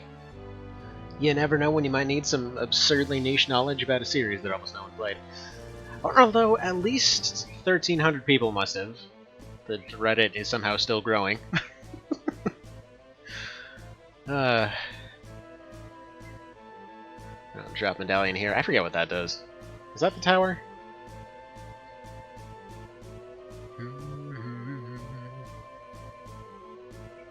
Or is that Underworld or something? It's the jungle. Kill it! Kill it! No want. Do not want. Get it away.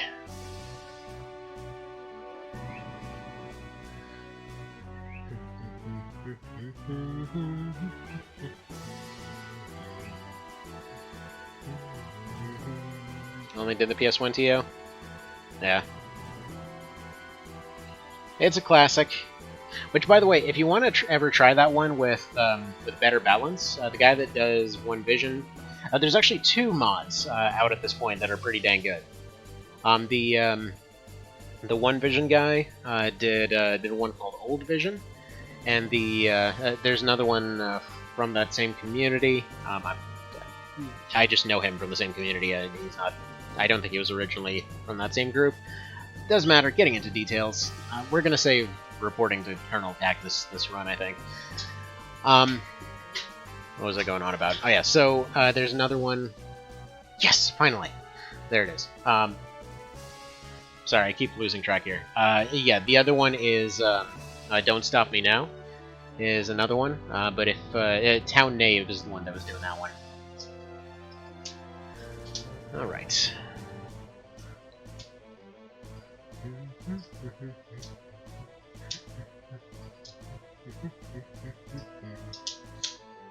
Alright, fantastic.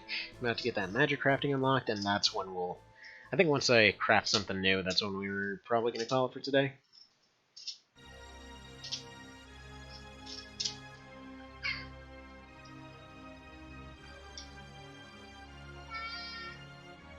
Alright, this one isn't hatched yet. We need to give it a few days.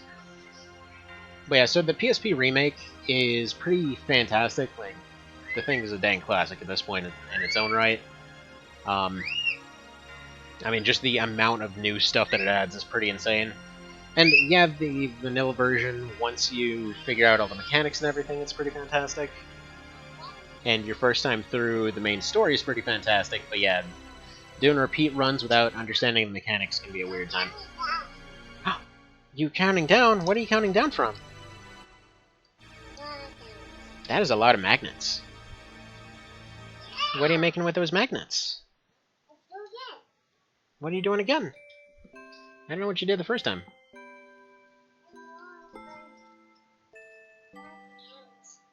You want to count? Okay. Show me how you count. Yeah, so far so good. Keep going.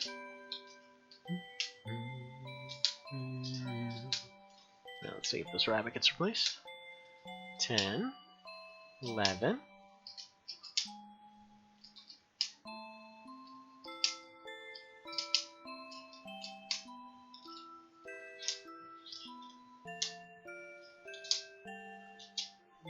Yeah, but there's 20 magnets. Did you miss 15? It's 15, 16, right? Yeah. 14, 15, 16. Yeah.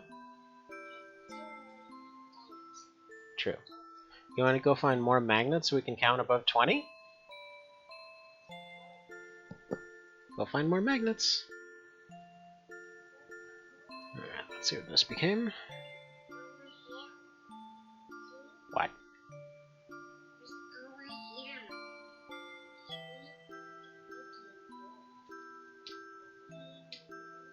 Alright. This one is just going to be sold for $100. Oops! I broke! You broke it? Well, you should probably pick that up, huh?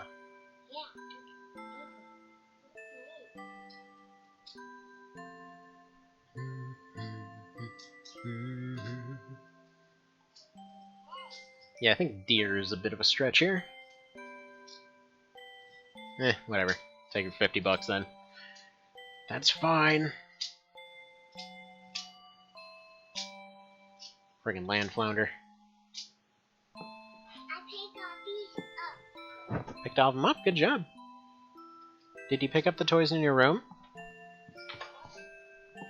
Don't say sorry, you should go finish picking those up, okay? Did you know ravens are just bigger crows? That is factually untrue.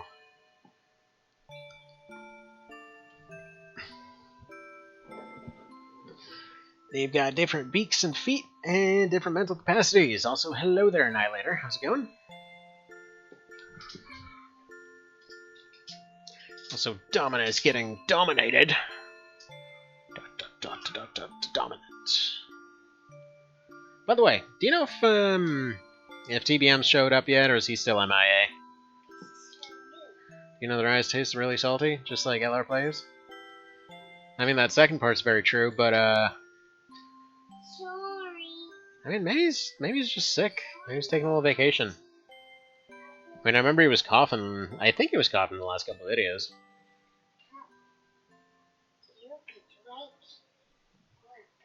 Oh, I need to drink water? This is when you drink water? Okay. Yes, ma'am. Howdy, Helios. See, too much AC is too much. Take some time to break. True, but it's a really dang good and fun series. Oh, thank you. I appreciate it. It's important to stay hydrated and all that.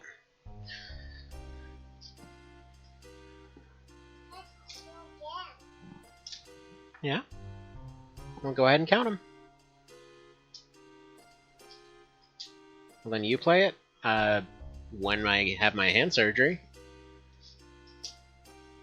Because trying to use a normal controller just ends up irritating it.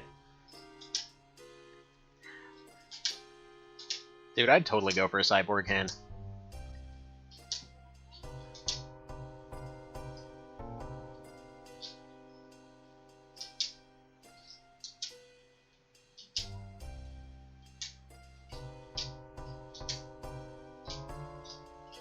forget why these two think they have a chance.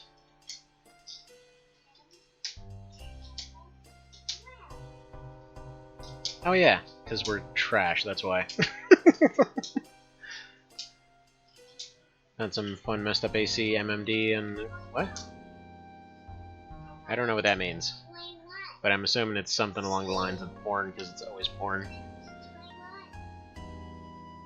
I seriously have no idea what that means. Hang on, one quick second.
Also, yeah, Annihilator, yeah, that was totally Twitch. Yep. Definitely. I totally didn't find the play an ad button. Oh! Made a big tower? You should definitely find more, though. Because that's only some of them. I know you've got at least twice as many as that. But yeah, no, you didn't miss anything. I'm trying to do that whole thing that, like, whenever I walk away for a minute, since apparently a lot of these are too long that YouTube changed some stuff that you can't actually trim things down after a certain length, and I don't know what that length is. But yeah, so it created a situation where I can't edit out the long pauses. Not that I usually remembered how to do that anyway. But still. Also, wow. They only do 4% damage? Seriously? Also, just want to point out that your first introduction to the Twin Sorcerers here is, well, them trying to murder you. Jeez, bud. Any dang ways. So yeah, apparently using the add button both A, makes some use of the pause, and B, apparently will cause that minute to not appear later, so I kind of figured that's a positive.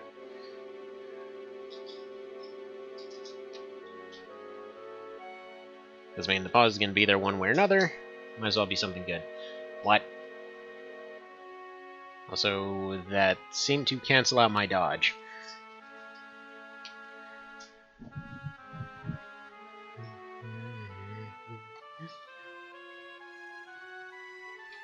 I still a few of those when we join the stream. This is true. Supposedly, Twitch also adds some stuff if you do enough of those. Like, supposedly you get different kinds of, like, emotes or whatever. I forget what exactly it unlocks, but it seems to be the thing that is generally recommended. So we're going to try that for a couple of them, see what it actually does, if anything. And then if it doesn't do anything, I'm just going to not. But again, only during pauses that I'm not going to be doing anything anyway. So it's not going to be anything different, as far as that goes. But anyway, so I was saying the other day that I would try seeing if I actually could do the Silent Line Javelin arenas on the Vita, and yeah, no, it still ran into the same just hand dexterity issues right now. 1 penny. Again, I don't know what it actually gives. but I guess we'll see. I mean, that being said, was one of those idiots that would occasionally just spend time filling out all kinds of different surveys and crap for frickin' 10 cents. Just because I was already waiting on the phone doing nothing else. So it's not so different. It's kind of the downside of current economic situations. So you're kind of expected to either give up way too much time for not enough, or, you know, just kind of not eat. Like, ran into a weird impasse where currently I can't can't go do my job or whatever else because of the hand injury thing, but it's a weird situation where even finding a job that is justifiably less than daycare is surprisingly difficult. Like it honestly should not be that way. Like, legitimately, if I were to go and work full-time at the job that I do part-time right now, it wouldn't make enough to cover daycare. Like, even a cheap daycare.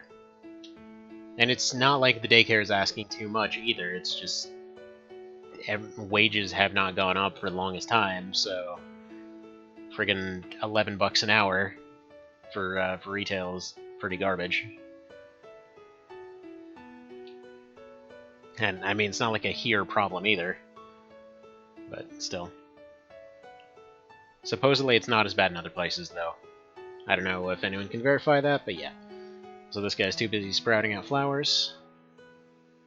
Just me, or you and Young Master a little bored with Jab's Arena? The 2021 was kind of easy, but the I haven't had a chance to try the rest of them. My hand got screwed up right before all of that. Pretty much right during that same thing.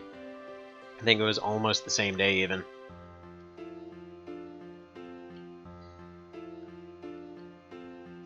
I mean, he's had like 15 of them suckers come out recently, which is a little difficult considering that there's only 10 save slots.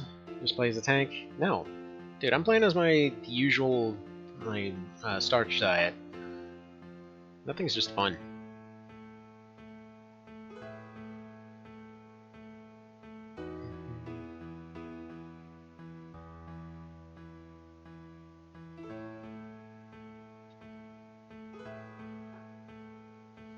Yes, be my apprentices!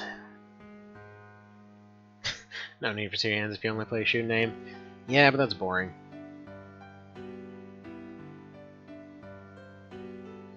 Is Big Boar. Right, so... I think, actually, come to think of it, no, we need to encounter a Djinn for...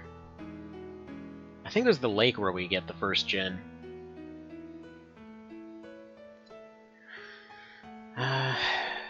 Actually, no, wait. No, in Domino. We gotta go back to Domino. Go pick up, go to that left side of the screen and see if now there's a thing.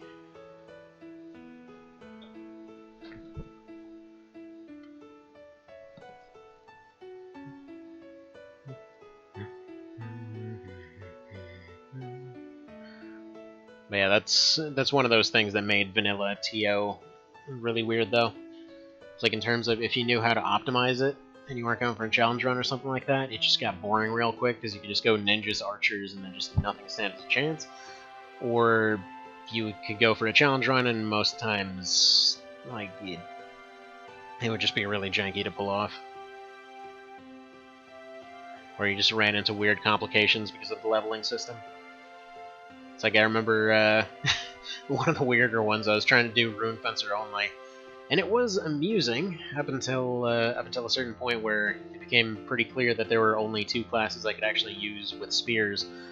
Or actually, no, it was spear only, that's what it was. And then it turns out that pretty much no matter what I did, wound up over-leveled for one of the castles, so I just kind of had to put up with doing no damage and just poisoning everything. It was weird. Okay, so that's not there yet.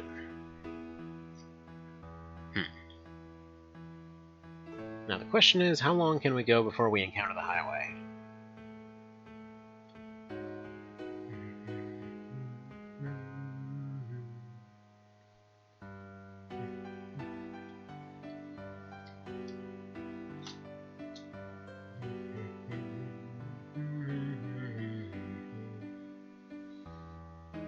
Alright, well, if we don't have any new magic system yet...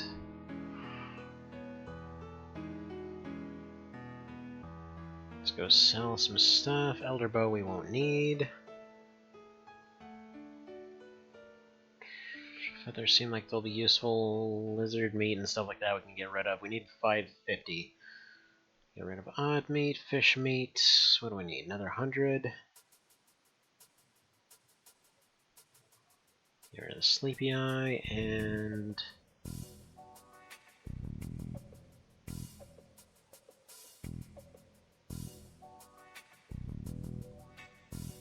apparently it's FF8's version of the Shaft theme.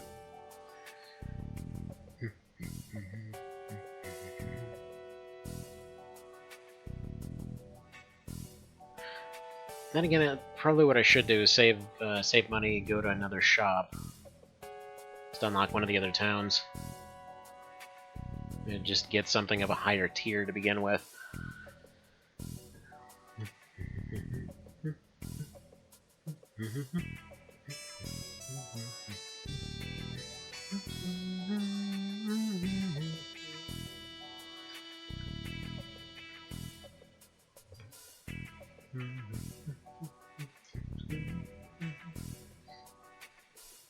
Do you think FF7 Remake just feeds the fans? Because I sure as heck am never interested in it. I thought it looked really cool. I mean, it seemed like exactly what a remake should try to do. Tried to expand on the systems that were already there, tried to fix what didn't exactly work the first time around. I mean, sure, it got chopped up into bits, but everything that I saw seems like they put their heart and soul into it.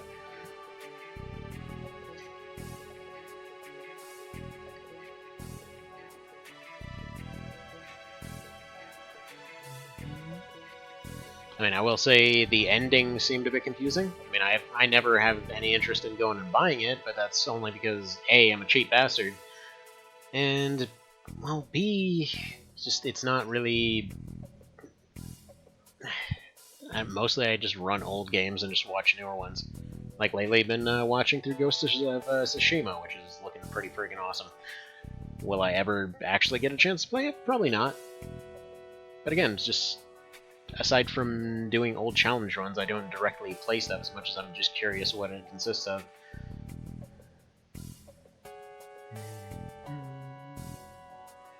Low wallet. Very true, especially since, like, with injuries, pandemics, and whatever else, was getting a bit of help with that until they just randomly decided I didn't exist a month ago, so that's fun.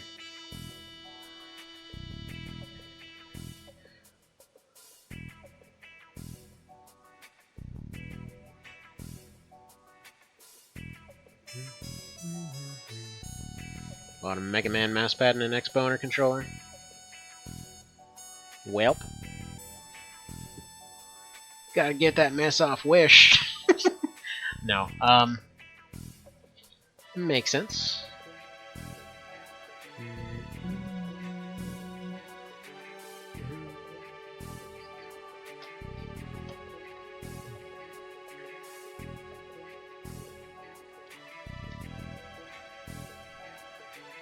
Sorry, just googling the Legend of Mana, or the Fairy's Light Dud Bear conversations real quick. Because I just don't want to redo it 50 times.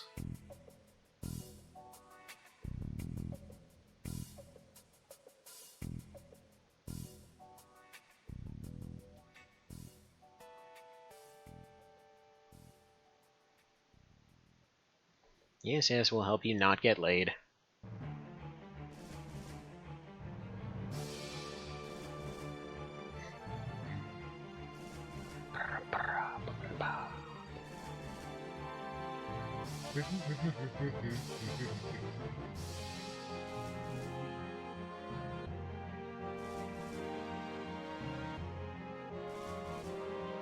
Yeah, sorry, keep going between these two screens. I need to go over here.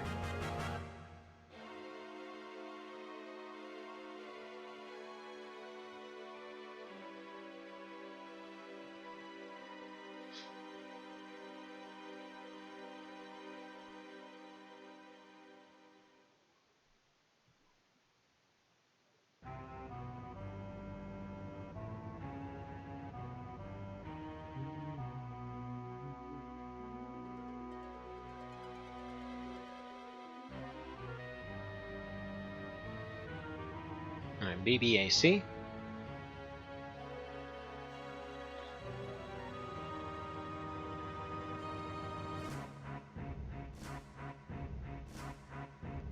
So what is that guy talking about, and why does he have an unnerving face? He is talking about the Dudbear language. That's these guys. Essentially, they are, for all intents and purposes, probably a stand-in for gypsies. The whole idea is they just run around stealing things, and they try to rip you off at every turn. That's A, B, B, A, C.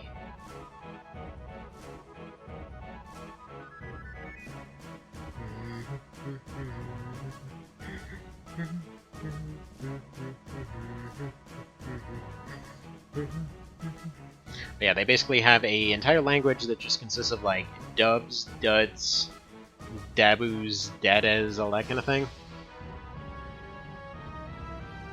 As far as why he has an unnerving face, he is one of the bartenders. Don't ask me why the bartenders look so weird, but they're the ones that teach you to have a barrel in your soul, which literally means that your soul becomes a barrel of liquor. It's pretty fantastic. I think dab is one on. Except it's gack if they're pissed off. They're from Nickelodeon, apparently.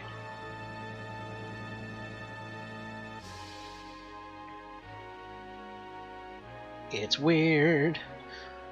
But yeah, if you know their language, they're all good. If you don't, they'll try to rip you off. So I guess they're not even a stand-in for gypsies in that case, they're just literally any culture on Earth.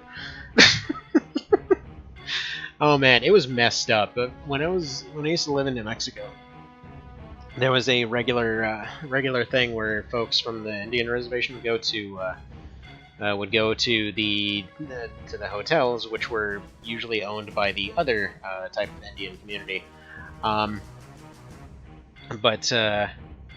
Anyway, point being, most of the time, I guess it's not necessarily that well known, but a lot of folks of like the Native American community and all that kind of thing, for whatever reason, like physically cannot handle liquor. It's not a stereotype. It's something like literally from living there. I don't know why. But just point being, they get jacked up real quick from liquor. Anyway, so a lot of them would kind of leave the reservation, go hang out in Albuquerque and things like that, and would just get drunk as all hell, and would show up at hotels, and then the hotel owners, which I only know this because I used to know a few hotel owners down there, and they're like, oh man, it's hilarious, we had this whole thing that we were just like, oh, you want a bathroom, we gotta charge you for the bathroom, you want a TV, we gotta charge you extra for the TV. And they would extort the crap out of people this way. I'm like, you are one shady MFer, I don't know what to tell you. I mean, obviously you don't say that, but man. Whew. Mr. Puppy, you got some gas. Holy crap.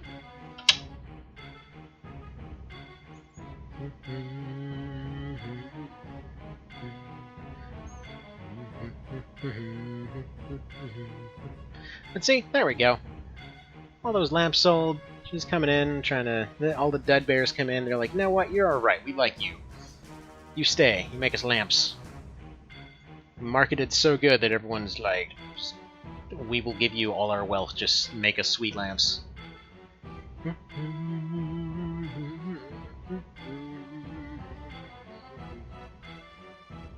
I'm not entirely sure why they need so many lamps, considering they've already got plenty around. Anyway, we got Sandros and Spoon, and sweet Jesus, why does your gas smell so bad, dog? What did you eat? Oh, that is vile. I should do a cosplay for 9-Ball Seraphim Mass? Yes, I saw that. By the way, trying to do the same thing for Front Mission 3 hilariously doesn't work whatsoever. Alright, so that didn't get us what we wanted. Maybe Domina has stuff now? That one wasn't Seraph though, and not mine. Fair, but it was still, still 9-ball. I mean, between Seraph and 9-ball, it's basically just the wings that are different. Arguably the weapon loadout, but I'm assuming that probably doesn't translate one-to-one to almost anything. Yeah, I saw the invite to the server. I haven't gone to it yet. Like, basically, as soon as I saw that, I was out at the lake for a little while. Whoa, what just happened? Alright, two things. First of all, for some reason, Streamlabs is going all mega jank on me right now. To the point that I just lost input on the screen, so... it's coming back slowly. I'm gonna give this a second to recover. The dog's whining because he has to go out again. I'm not sure what he got into, but gotta go sort that out. So, gonna pause this for a second. I probably would just cut it off here, but there's no end button. It's literally just trying to come back.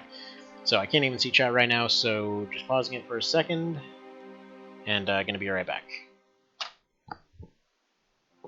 Yes, there will be ads.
And back.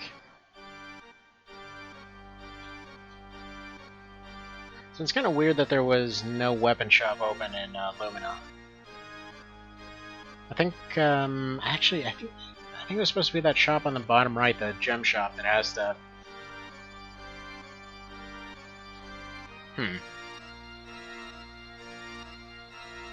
Right, still no Jin showing up. Not sure what triggers that exactly. But yeah, either way, we're probably going to be wrapping up here. Later on, I do plan to do another one, because I was hoping to get some of them out of the way while we're still doing the beta thing. Because there are a few things that I wanted to show off. And you know, there's not always time to show everything, so we'll see.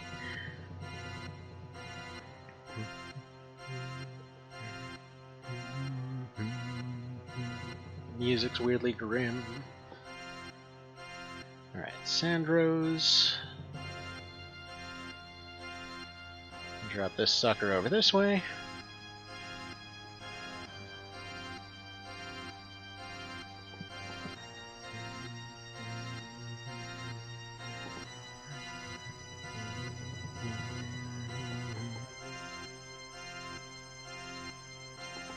And stick our crazy spoon over here.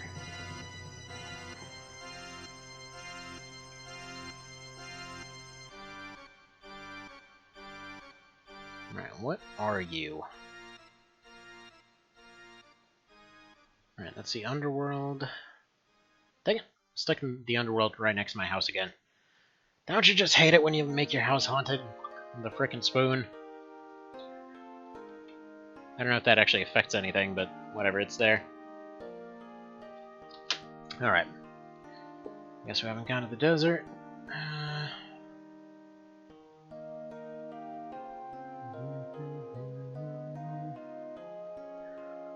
What do we get from the jungle aside from frustration?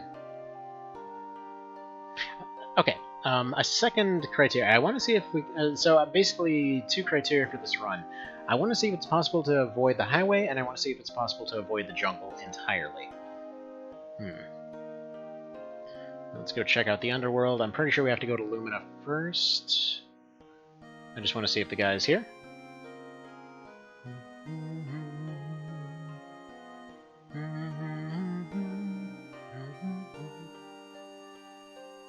Now, I remember the husband of the shop owner on Lumina. Apparently...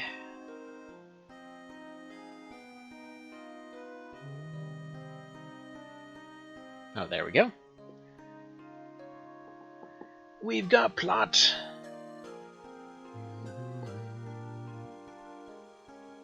Go down the Lark line for a minute.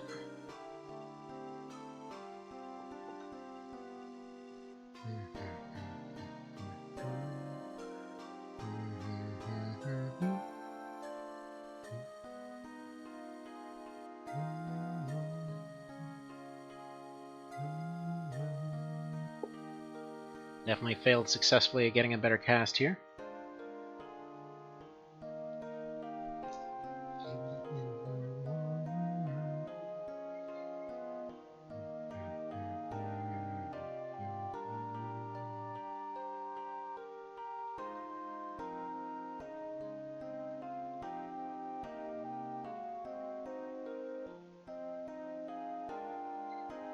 Yeah, it's weird because off the top of my head, despite the fact that it's a series of sandboxes, I can't think of a game that actually gives you more story progression freedom than this. It's kind of incredible.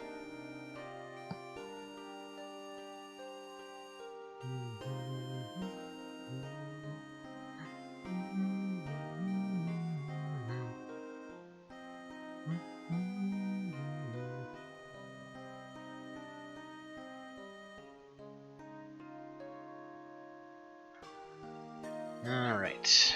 How the hell do we find Oblon again?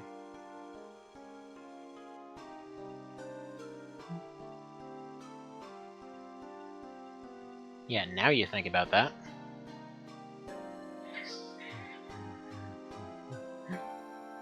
And all these darkened rooms are the ones that we'll find all of the gem people later. Because they all dead.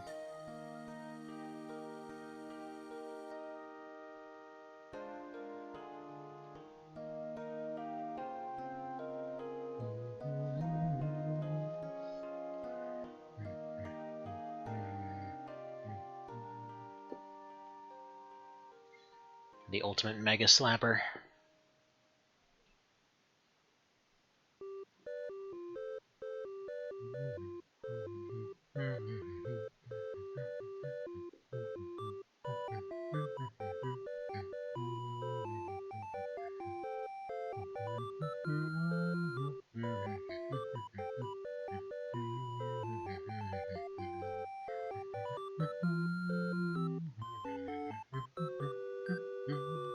And yeah, next save point that we find, we'll cut it off.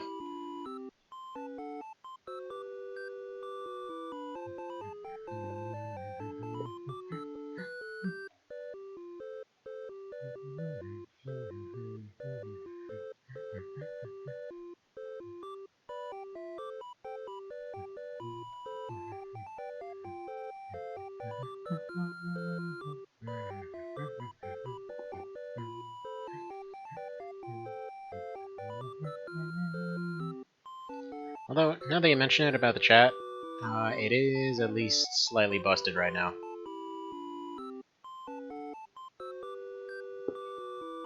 Because I can't actually see it on my end, so I don't know if it's properly live or not.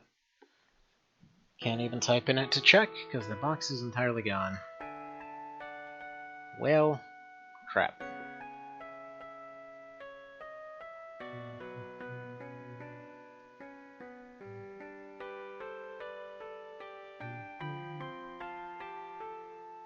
I'm just running in circles, aren't I? Alright, whatever, go here.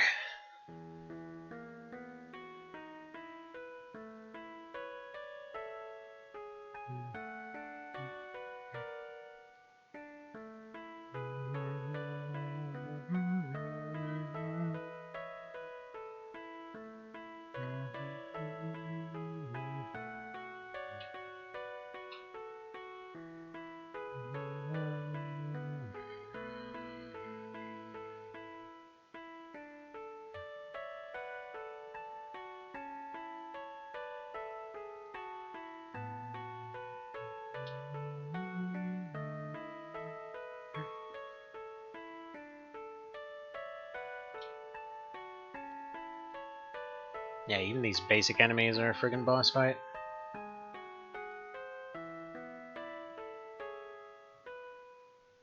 Why does magic suck so hard?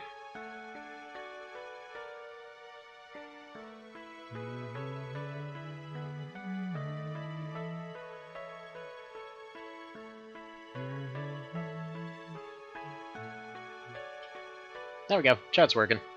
I can't reply to anything, but yeah.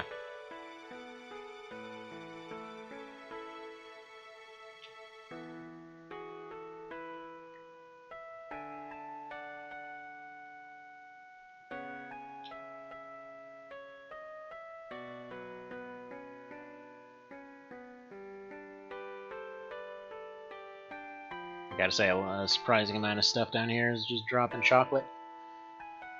Apparently, hell is a very chocolatey place, as you'd expect.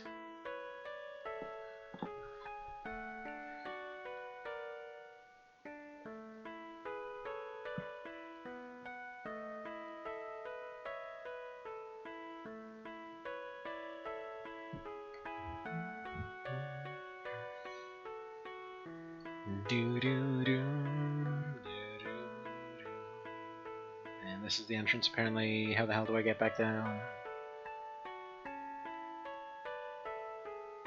I love this game, but dang, it's heavy on the mazes. Alright, you want to teleport me back?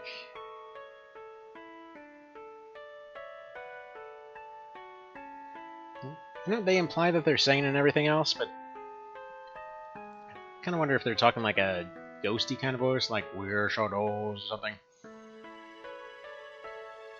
It's just like going along like "Highway to the Shadow Zone" or something. Who knows? I mean, they're just singing, they don't say how. I'm gonna slap a microphone for no reason, as you do. It's the kind of quality you get when you come here. Alright. You. Guide me places. What about you? Oh, fine. Okay, apparently you'll only guide me once. Rude. Got those days where my sister's on the phone, mom's using headphones listening to crap movies, and I have silence to eat with. Sounds cozy. What's the problem?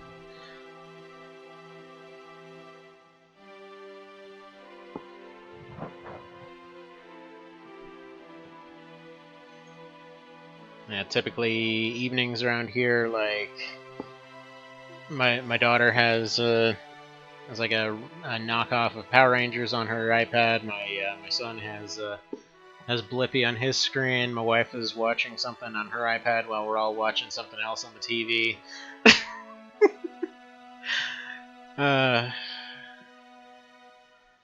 All of this is a lot less crazy than it sounds. Either that or family polemic. It's something. I mean, if you don't like silence, get some dang headphones. The cheap earbuds are like $20.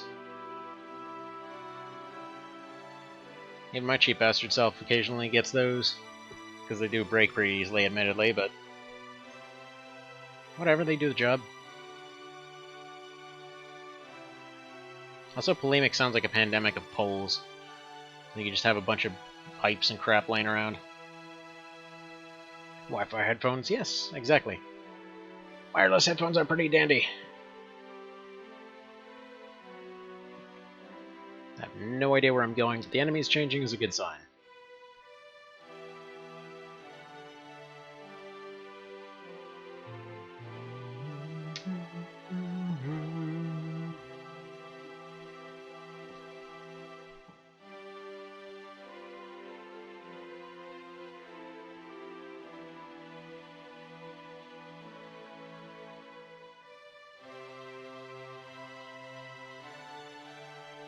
Listen to my crappy YouTubers like Cow Potato. Have you ever heard of him? Friend said he has a 2-pack.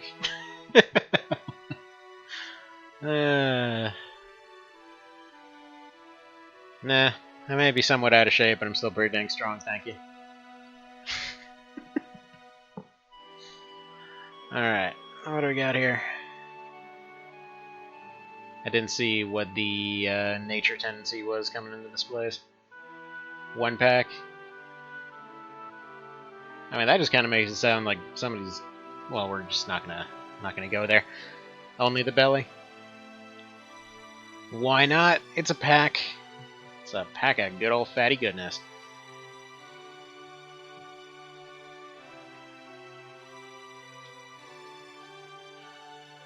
Oh wow, this is gonna be tragically tedious, isn't it? Big pack with more kids in it. That's how pregnancy works. Gonna have a new one. Yep. Hope you're ready to get woken up at like 3 a.m.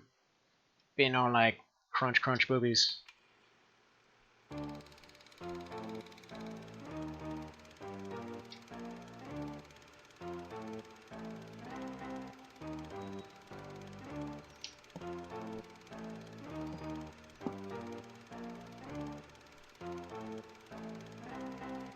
I mean, to be fair, Oreos are pretty good, just saying.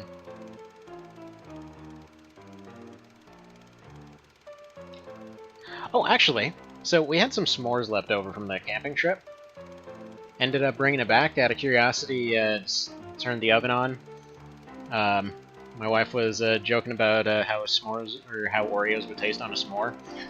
So I'm like, okay, hang on a second. I go grab the graham crackers, grab some marshmallows, grab some chocolate. Apparently we prepared for like 4 straight days of marshmallows or something, despite only being there functionally 2 days. Anyway, so yeah, going to make a s'moreo. Of course, then it turns out she meant replace the chocolate with the Oreo, but still, eventually remade it enough times and it turned out to be pretty good. Also, this fight can just... go eat something. This is ridiculous. Mostly just in terms of tedium.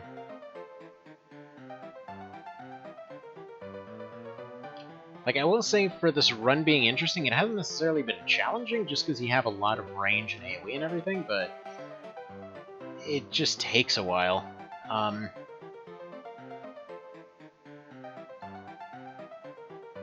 Like, I will say, it has not felt as satisfying as the bow run so far. But part of it's just, there aren't all kinds of new attacks and stuff coming out constantly. And I couldn't tell you why it's playing vaudeville music right now.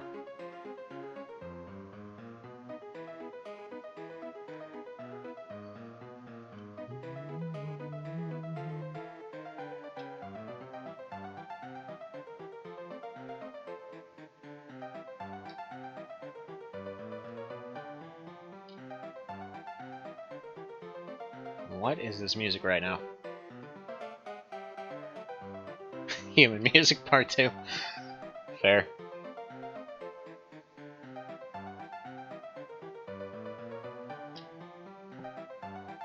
I guess to some degree it's fitting for what's going on right now.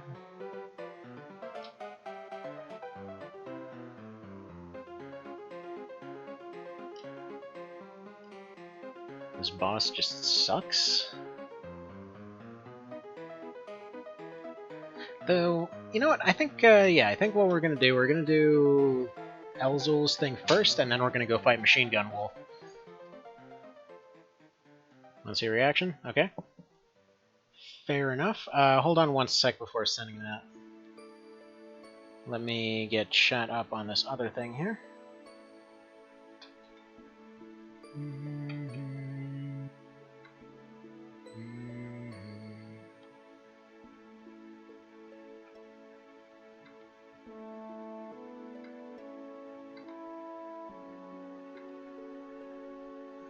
Alright, and oh, for God's sake, man, I told you to wait! Because I can't open it. Like, unless I have it on the other screen here. Go send it again.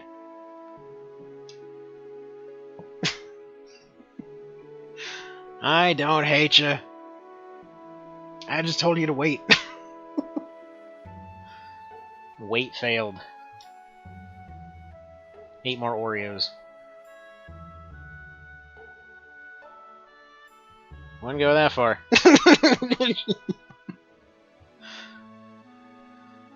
That is reserved for the wife and kids, thank you.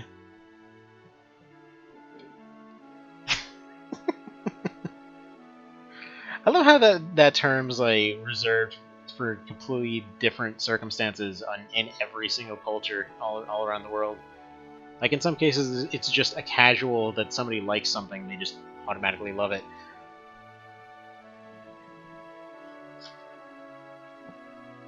Underage for what? Retirement? Yeah,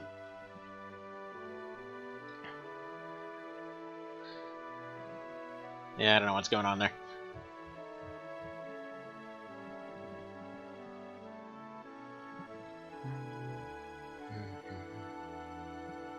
Oh, look at that! Lark actually putting in some damage here. Like, let's not mince words about it. This dude does about 40 times more damage than I do.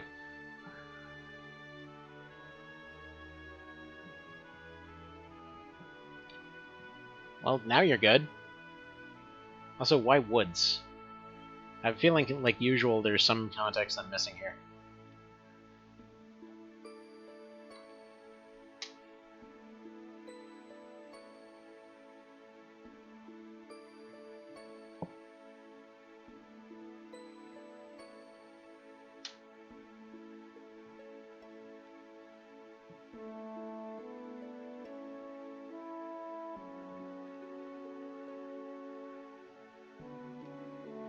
What?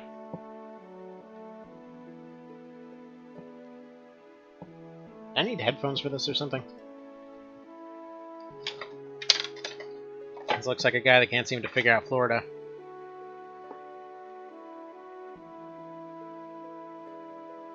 I mean, right now, if you want to look for Florida, you can look for it in your nearest dumpster.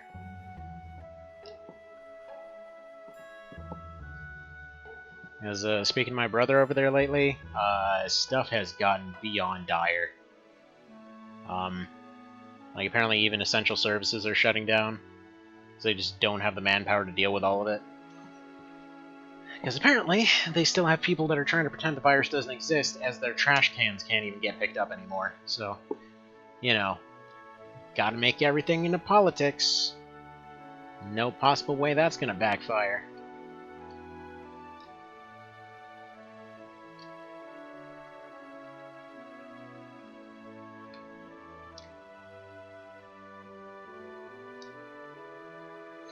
I don't know. I'm just ready for all this conspiracy crap to be done with.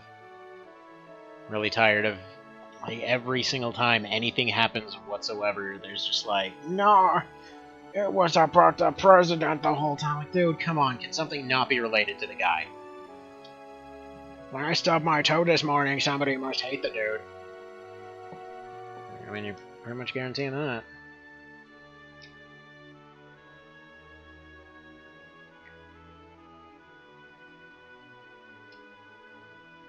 Like, I mean, the whole, I don't know how it is in other countries and all that, as far as the post office is concerned. But, like, background-wise, we basically had a cheap post office that, for the longest time, is just an essential thing. It's covered its own costs, it's done its own thing, it's essentially been the most reliable way for mail to get anywhere.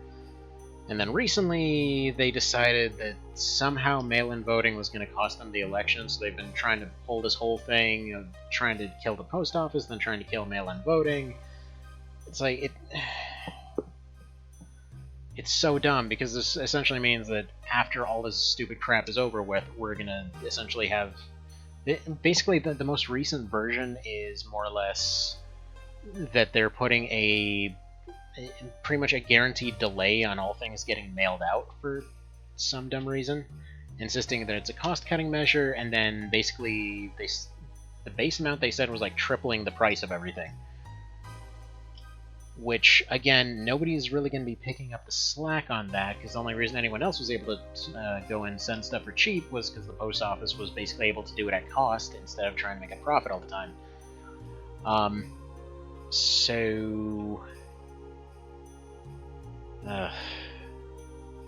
that's, like, the reason that I care is mostly because we sell stuff online every now and then. Like, we make things, have a couple of stores and all that kind of stuff. So that is gonna just... It's already starting to not get places, is the problem. And it's just gonna get worse and worse and worse. So that's dandy. Also, Master Debate. Good.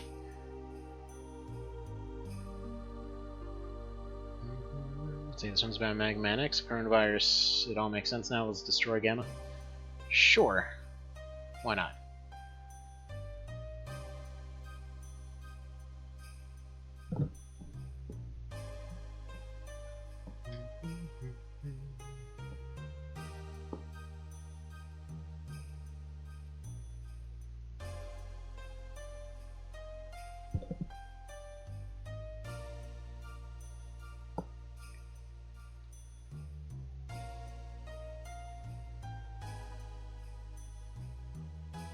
Okay.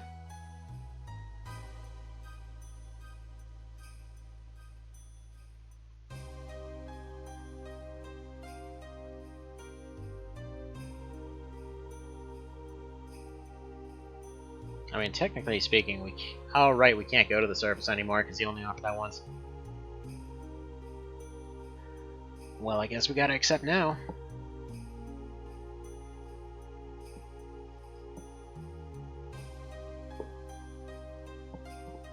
He says strong, we haven't really hit anything.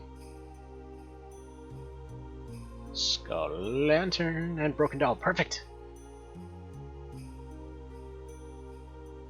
Okay, so Broken Doll is the crafting workshop. That doesn't give us a magic workshop, though.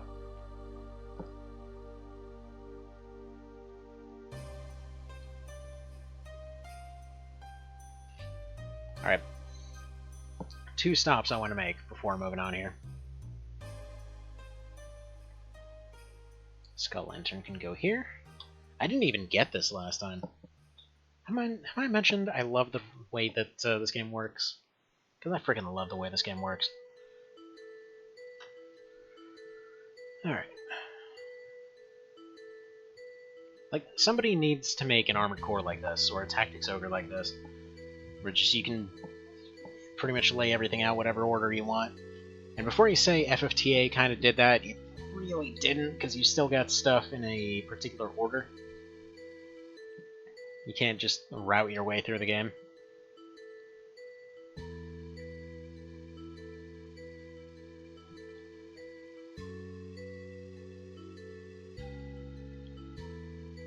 Alright, we're gonna go check the corner again. If it's there, it's there. If it's not, then we're gonna go check the house. If it's not in the workshop area, like I think it also might just spawn, but I think you have to find a gen first.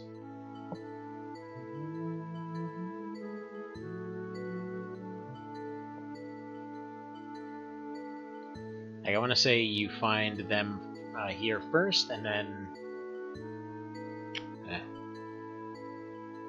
that particular angle is a little bit annoying.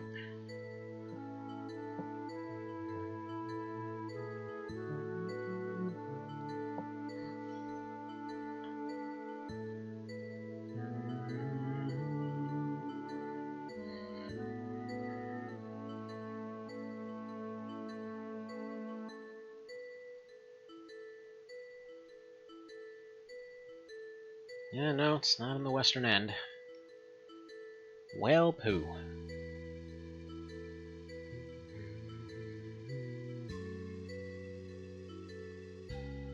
Now that I think about it, I wonder why the speedrun... I'm sure that speedrun routes must use Lark more often. Because it seems like with a lot of the other ones you have to go and find your next plot progression point, whereas this guy just follows you around.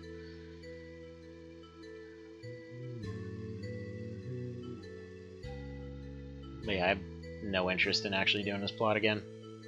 At least not for now. I wanna do Combat Wolf for later. Mecha Wolf. Metal Wolf mildness.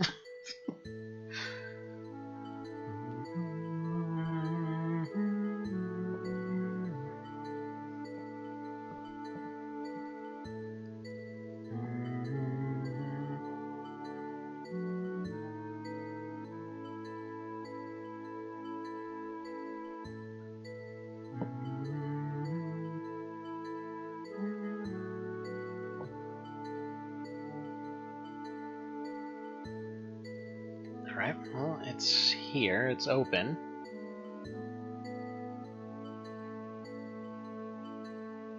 And nothing's unlocked. Eh.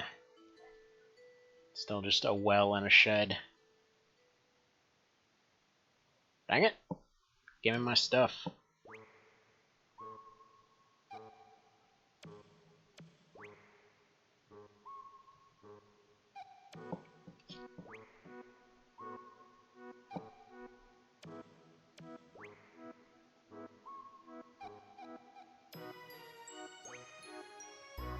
Yeah, whatever, get out of here. The funny part is how they basically say if you don't do Lark's plotline, that both of them just disappear. Like, that doesn't seem like a problem. I'll report into Colonel Cactus.